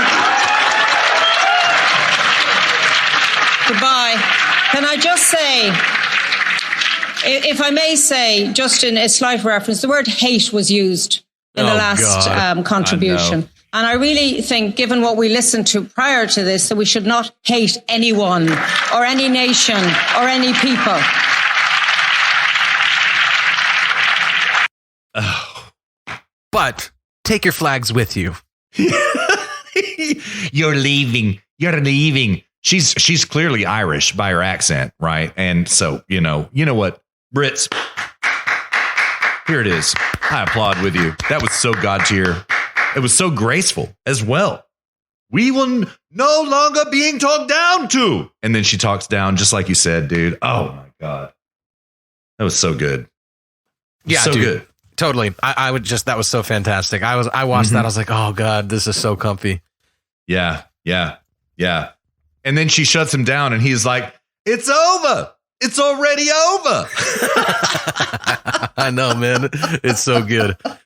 Yeah, I didn't like how he spun it into globalism versus populism, because I don't like populism. I think it's an unprincipled approach to politics, because it's just sort of catering to just what catering to what's popular. That's what the whims of the populace. Yeah. Yeah, exactly. So it's it's kind of whim worship in that sense. Yeah.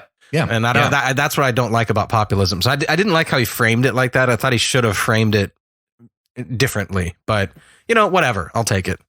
Yeah, I'll take it. It was great. I think really the argument is not globalism versus populism. He did it so he could make that pun. Well, guess what? It's becoming very popular. That's why he did it. But really the correct frame is populism versus nationalism is the correct approach to this. The correct frame, rather. Or you mean globalism versus nationalism? Oh, yeah. I'm sorry. My bad. Yeah. Sorry. Yeah. I would agree. Yeah.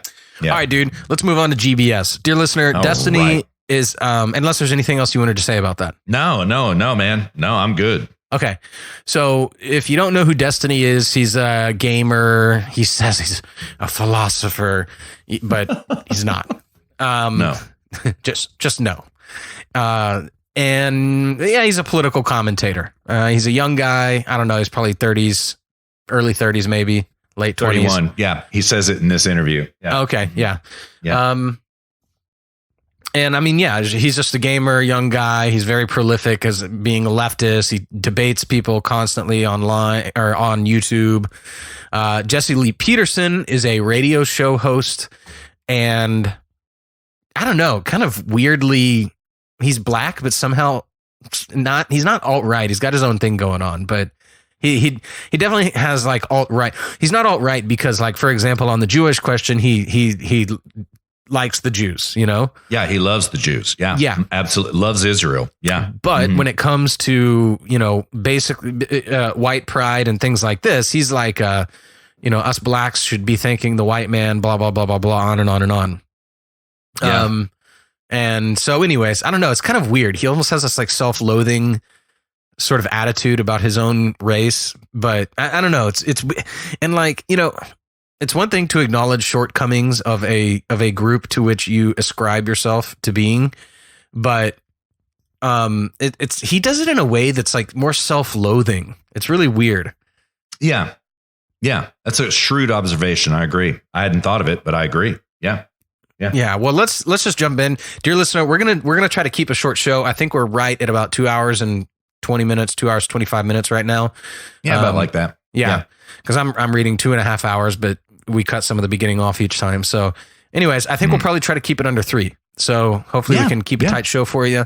So why don't we just jump into it, dude? How long is I struggle to even call this a debate. This is more like an interview. Yeah, it's not. It's a comedy show. And also, dear listener, this is outside of the routine, mine and Luke's normal routine about what we do for Grab Bag Special. It's a little bit different, this one. This one is entertainment value, okay? Also, I will hearken you back to 4 episodes back when we played the debate between Destiny and Mike Enoch.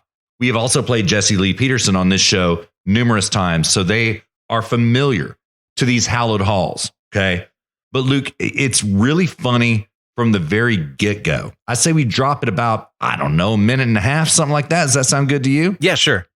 All right, here we go. Guys sitting at home in mama's basement playing games. Nope. Amazing. I need to move this down for a minute. I can't see your face. For some reason, they didn't do it. Hold on a minute. Let me get this mic for you. Okay. I tell them to do it right, but for some reason they won't. It's hard to find good help, huh? It sure is.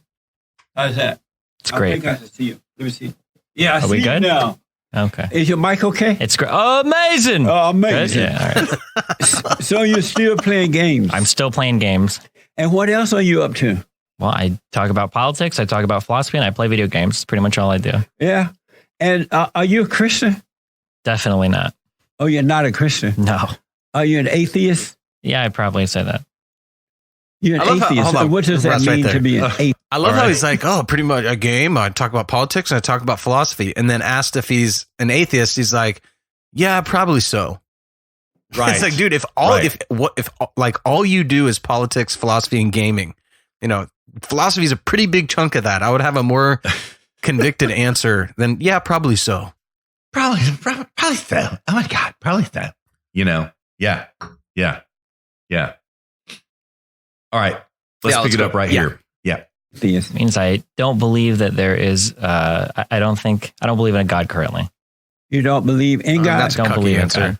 Do you believe that God exists?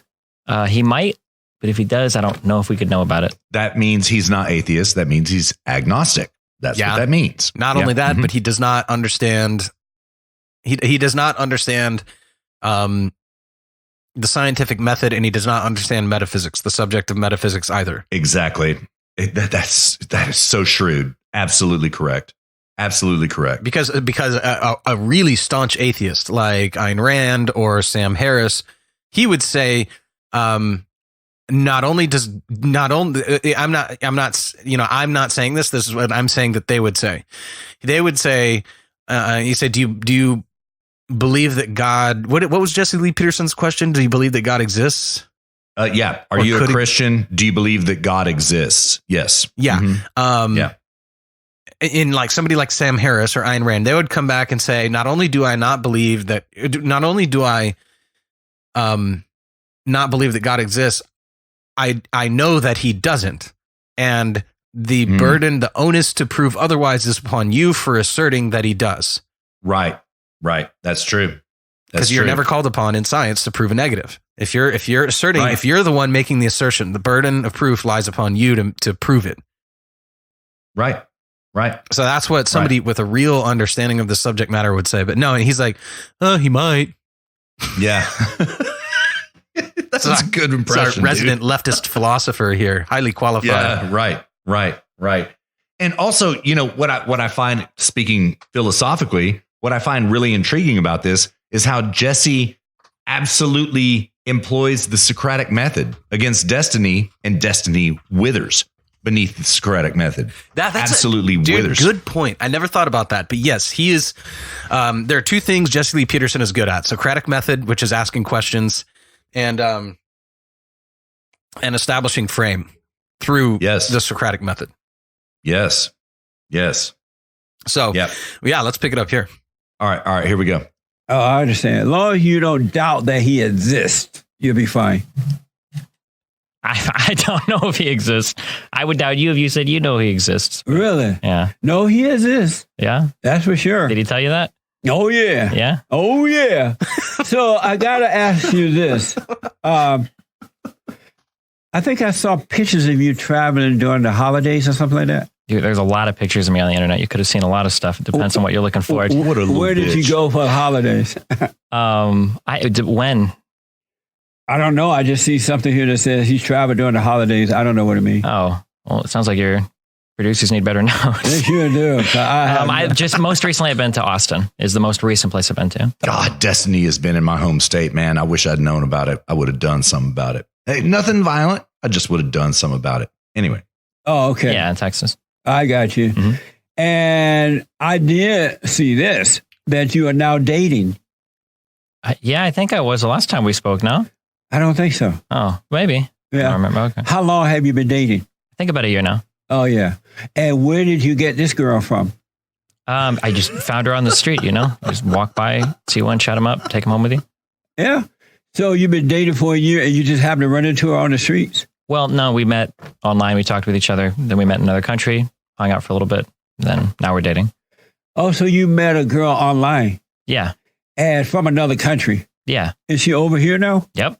She's living here in this country? Not yet. She can only visit. Oh, I see. And is she staying with you while in this country? Yep. That's amazing. That's amazing. And what is that like? It's amazing. In what way? Well, I mean, it's nice to have somebody to live with. It's nice to have somebody to do things with every day, somebody to take care of the house while I work, somebody to go out and have fun with, somebody to hang out with my friends with, somebody to talk to, somebody to, all the things you would normally do in a relationship, I'd imagine. I always say that men who find women online are beta males. They are not able to face women on their own, or they should not even look for a woman, but let one be added. What made you go online to get a woman? It's like ordering food online or something. What made you go online for a woman?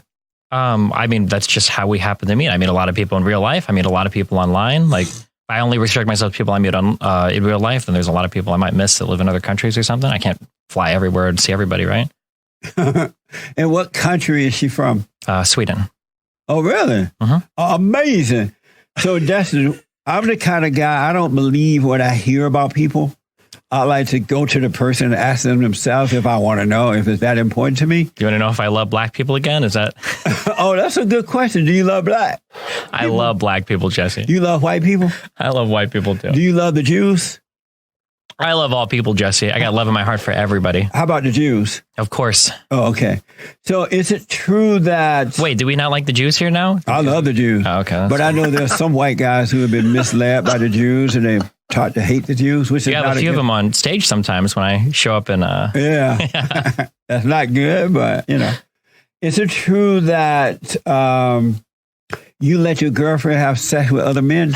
We are in an open relationship, meaning that we can be with other people if we want to, yeah. So is it true? I'm black and I'm slow. Is it true that you let your girlfriend that's the have self-loathing sex I with was other talking men? about. What's that? That's the self-loathing I'm talking about. Yeah, I know. I'm black and I'm slow. Yeah. Oh my God.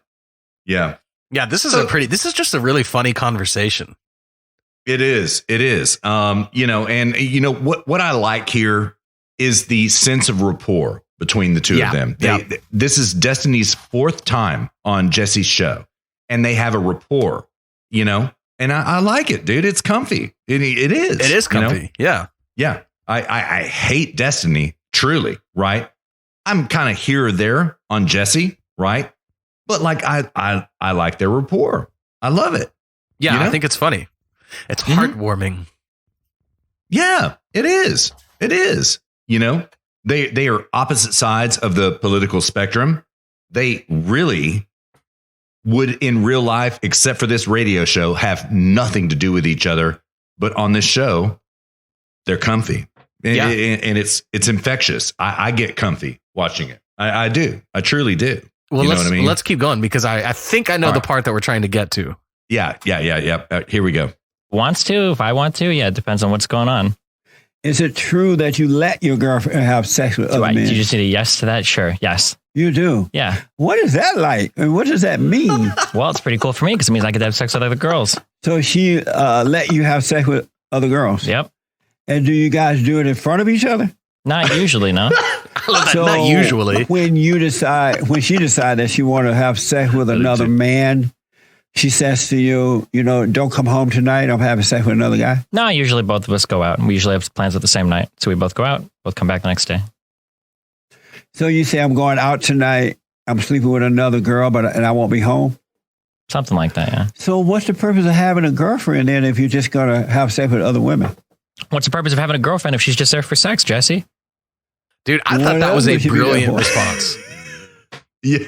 I have to hand it to Destiny. That was such a good reframing. Yeah, it was. And you can hear it. Jesse Lee Peterson, he's totally caught off guard by that. He is. Yeah, he has to think. But he does reframe and listen, I'm not saying that I believe this or anything like that, but he's like, what else she there for? Yeah, dude. I'm going to back it up 5 seconds. Let's listen to it one more again. Here we go. What's the purpose of having a girlfriend if she's just there for sex, Jesse? What else would she be there for? Is that the only thing a relationship is to you? No, to get married and start a family. Do you plan to marry her and start a family? I don't know about the family yet, but what does a relationship mean to you, Jesse? To get to know the woman. Uh-huh. Because if I wanted to have a family, to eventually, once I meet the right woman, to marry her and start a family. Yeah, what about somebody you have there, like in the house living with you, though? Is it just like a sex machine, or?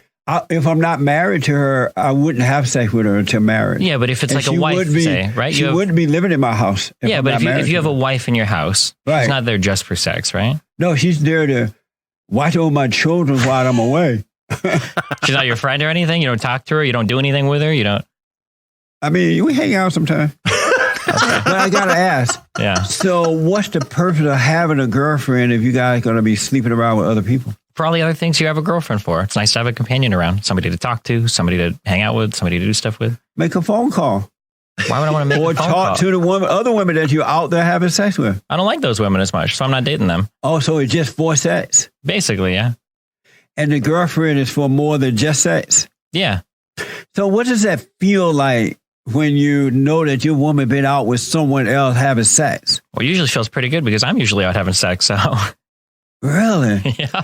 And I can't, I'm black and slow. I can't understand You might be slow, but it has nothing to do with you being black, I promise. You think so? I don't think so. And so I also heard that you have had the experience of having sex with other men? Dang. Maybe, man. We're going real deep here, aren't we? Yeah. But I mean, apparently it's out there on the internet. There's a lot of stuff out there on the internet, yeah. Did you say that? Yeah, I'd say I'm bisexual, yeah. So you have sex with men? Yeah, sometimes. First of all, what's the purpose of putting that out there like that? Why let anyone know that? I love that question. So that I can come on here and have wonderful conversations about it with you, Jesse. Nothing makes me more happy than talking about my sex life with a bunch of conservatives on the radio. I love it. But what was the purpose of you letting it be known that your woman has sex with other men and you have sex with other women and men, and she does too with other men? Why put that out there like that? Why did you tell anyone that? I'm pretty open with everything that I do, and I think that people should be more comfortable with the things they do. So rather than keep things kind of hidden. There's really not much to comment on here, Russ. It's just great entertainment. Yeah. It just really is, you know? I couldn't imagine that kind of an arrangement if only for health reasons. Yeah. I mean, morality and ethics aside, just for health reasons. Yeah. Yeah. But I would never in a million years entertain the possibility of an open relationship, because in my opinion, that's not an open relationship. It's just someone that you're friends with that you also have sex with. That's what an open relationship is. Yeah. I have known numerous couples in open relationships. There is only one I know that succeeded of probably about a dozen. And the way they succeeded is that they closed their relationship after this experimentation in open relationships. All of the rest failed horribly, if I may say, which I do. Yeah. I mean, I had a former business partner that was in an open relationship with his baby mama. And he told me one time, he's like, I think she takes advantage of it more than I do. And I'm like, dude, that's because she's a girl. Like, that's I know easy exactly who you're talking about. Yep. Mm-hmm. Yep. And of course it ended disaster. Unfortunately, sadly, it ended. Yeah. As I understand, I don't know. I haven't spoken to him in a few years, but it did not end well at the end of the day. I don't think he was happy about that. And that's the thing with these open relationships, is everyone think, oh, it's so nice and blah, blah, blah. But you know that at the end of the day, both those people are keeping tabs. And when one starts to pull ahead of the other one, that you start to see problems. That's it, man. Yep. And health reasons aside. Right. You can get Corona Chan. That's right. Yeah. From your girl, it's man. Transferable by Corona sex Chan. Yeah. Exactly. Yeah.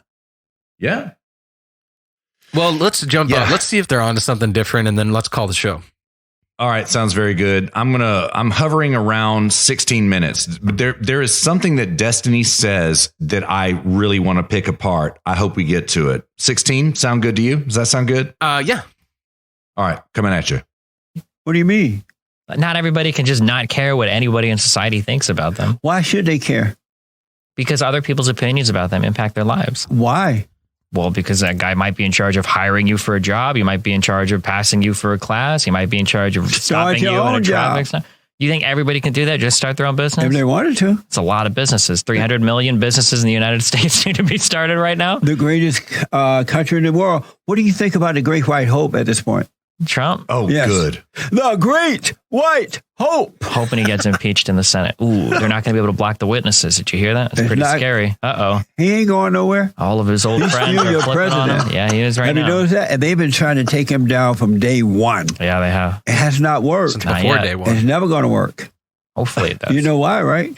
Why is that? Because he is a straight, white, conservative Christian man of power. I don't know if I'd say Christian. And he has no fear.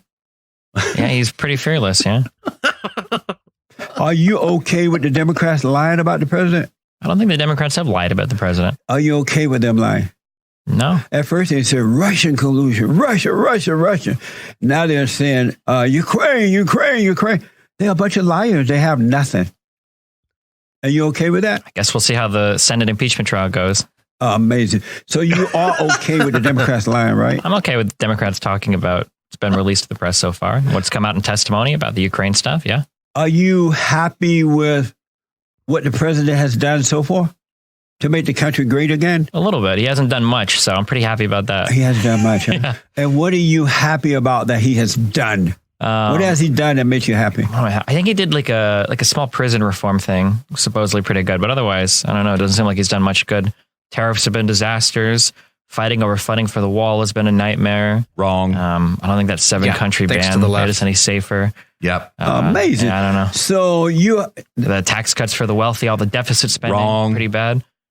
Amazing. So the one thing that you are happy about is I don't agree with letting having people out of That's prison. the one thing you don't like. I don't like that. Yeah. Because look how crime going up again, and people are coming out and recommitting the crime. Crime is half of what it was in the 90s. I think we're okay. No. We need to get these marijuana smokers out of jail, Jesse. Got to stop wasting money on them. Our taxpayer money is going to lock some dude up that smokes dope. That's crazy. Do you smoke pot? Yeah. You smoke pot? I do too. Yep. What a messed up life. Amazing. Amazing. You know what? I live a fully productive life. I got here just fine, drove here just fine. I haven't gotten any car accidents, haven't left my job, haven't turned into a degenerate. Do you have peace? I'd say so, yeah.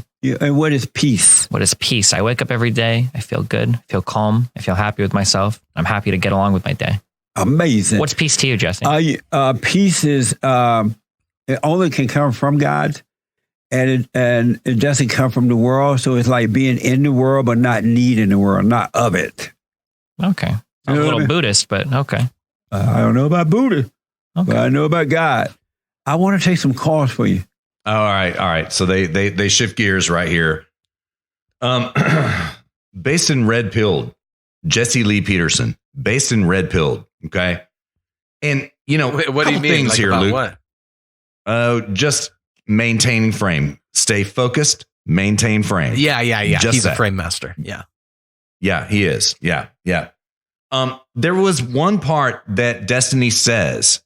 He says it numerous times in this conversation. He brags about this socialist, this dim sock, brags about how much money he makes over and over and over again. Literally brags about it like a Wall Street capitalist, right? Overturns his entire reason for being, right? I wish we had heard that, but we didn't. It's okay. But dude, again, dear listener, this is just kind of entertaining. There are no real arguments here to overturn. I'm going to make an argument, and no, I'm not going to make an argument. Luke, I'm going to ask you a question, right? All right. Why is it that Destiny withers under Jesse Lee Peterson's questioning, and he absolutely rises to the occasion of Mike Enoch? Why is this? I think Destiny probably does not view Jesse Lee Peterson as a threat intellectually. I think that's what it is. That's a good point. Okay. I think he sees Mike Enoch, and he sees a real foe, a real opponent, somebody that can actually muster the goods that could give him problems. I think he looks at Jesse Lee Peterson, and he almost sees more like a puppy dog.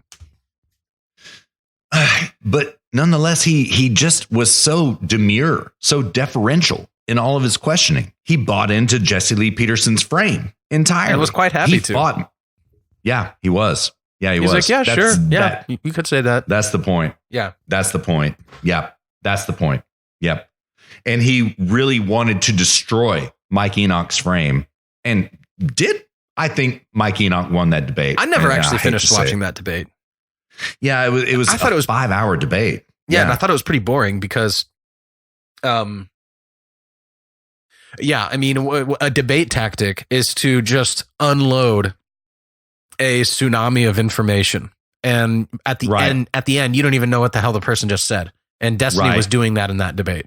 Yeah, he did. Like what he said about, I don't care about polling data. Oh my god, I don't care about polling data. Then he starts unleashing polling data throughout the debate. It was, yeah, exactly. I don't like, and Mike Enoch, I don't like him, man. Yeah, he didn't really have much of a chance to say anything. So I thought it was a pretty boring debate.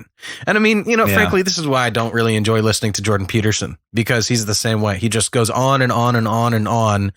And 10 minutes later, you're like, what the hell is he talking about? Yeah. You know, this is why I don't enjoy listening to Jordan Peterson that much. Yeah. And it's not that I don't understand it. It's that it's so convoluted and tangential and tangent upon tangent upon tangent upon tangent. And then he goes, well, there was a parable. Let's just say that, you know, and you're like, oh my God, dude, you just make the point, you know? Yeah. And Destiny was very much like that in that debate. But yeah, I agree. I think the reason, I think what's going on here is he just doesn't view Jesse Lee Peterson as a real intellectual antagonist. Yeah. Yeah. I think that's probably correct. But that said, I do think that Jesse kept him in a box, completely kept him in a box, made Destiny re-examine his premises rather than Destiny making Jesse re-examine his. You know what I mean? So, you know, it's just for entertainment value in the first place. Are you not entertained? I was entertained. I will say I was entertained. So, yeah. All right, dude. Well, does that call it for 68? I think so, man. I think so. Yeah. All right. What you got, man? I got some beef jerky. I've got some sausage. I've got plenty of whiskey.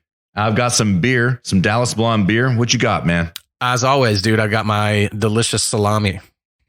All right. All right. Dear listener, we've got more than enough to go around. We reached the terminus of this 68-mile journey. Thank you so much for riding along with us. We hope you enjoyed it just as much as Luke and I did. Luke, great show, brother. It was so good. It was so good, man. Yeah, absolutely, man. Dear listener, we're going to be back at you before you know it, for episode number 69. In the meantime, have a good time. Be well this week. Take care of yourselves. Luke and I will be back at you before you know it. Luke, you take care of yourself, bud. You too, man. Peace. Later.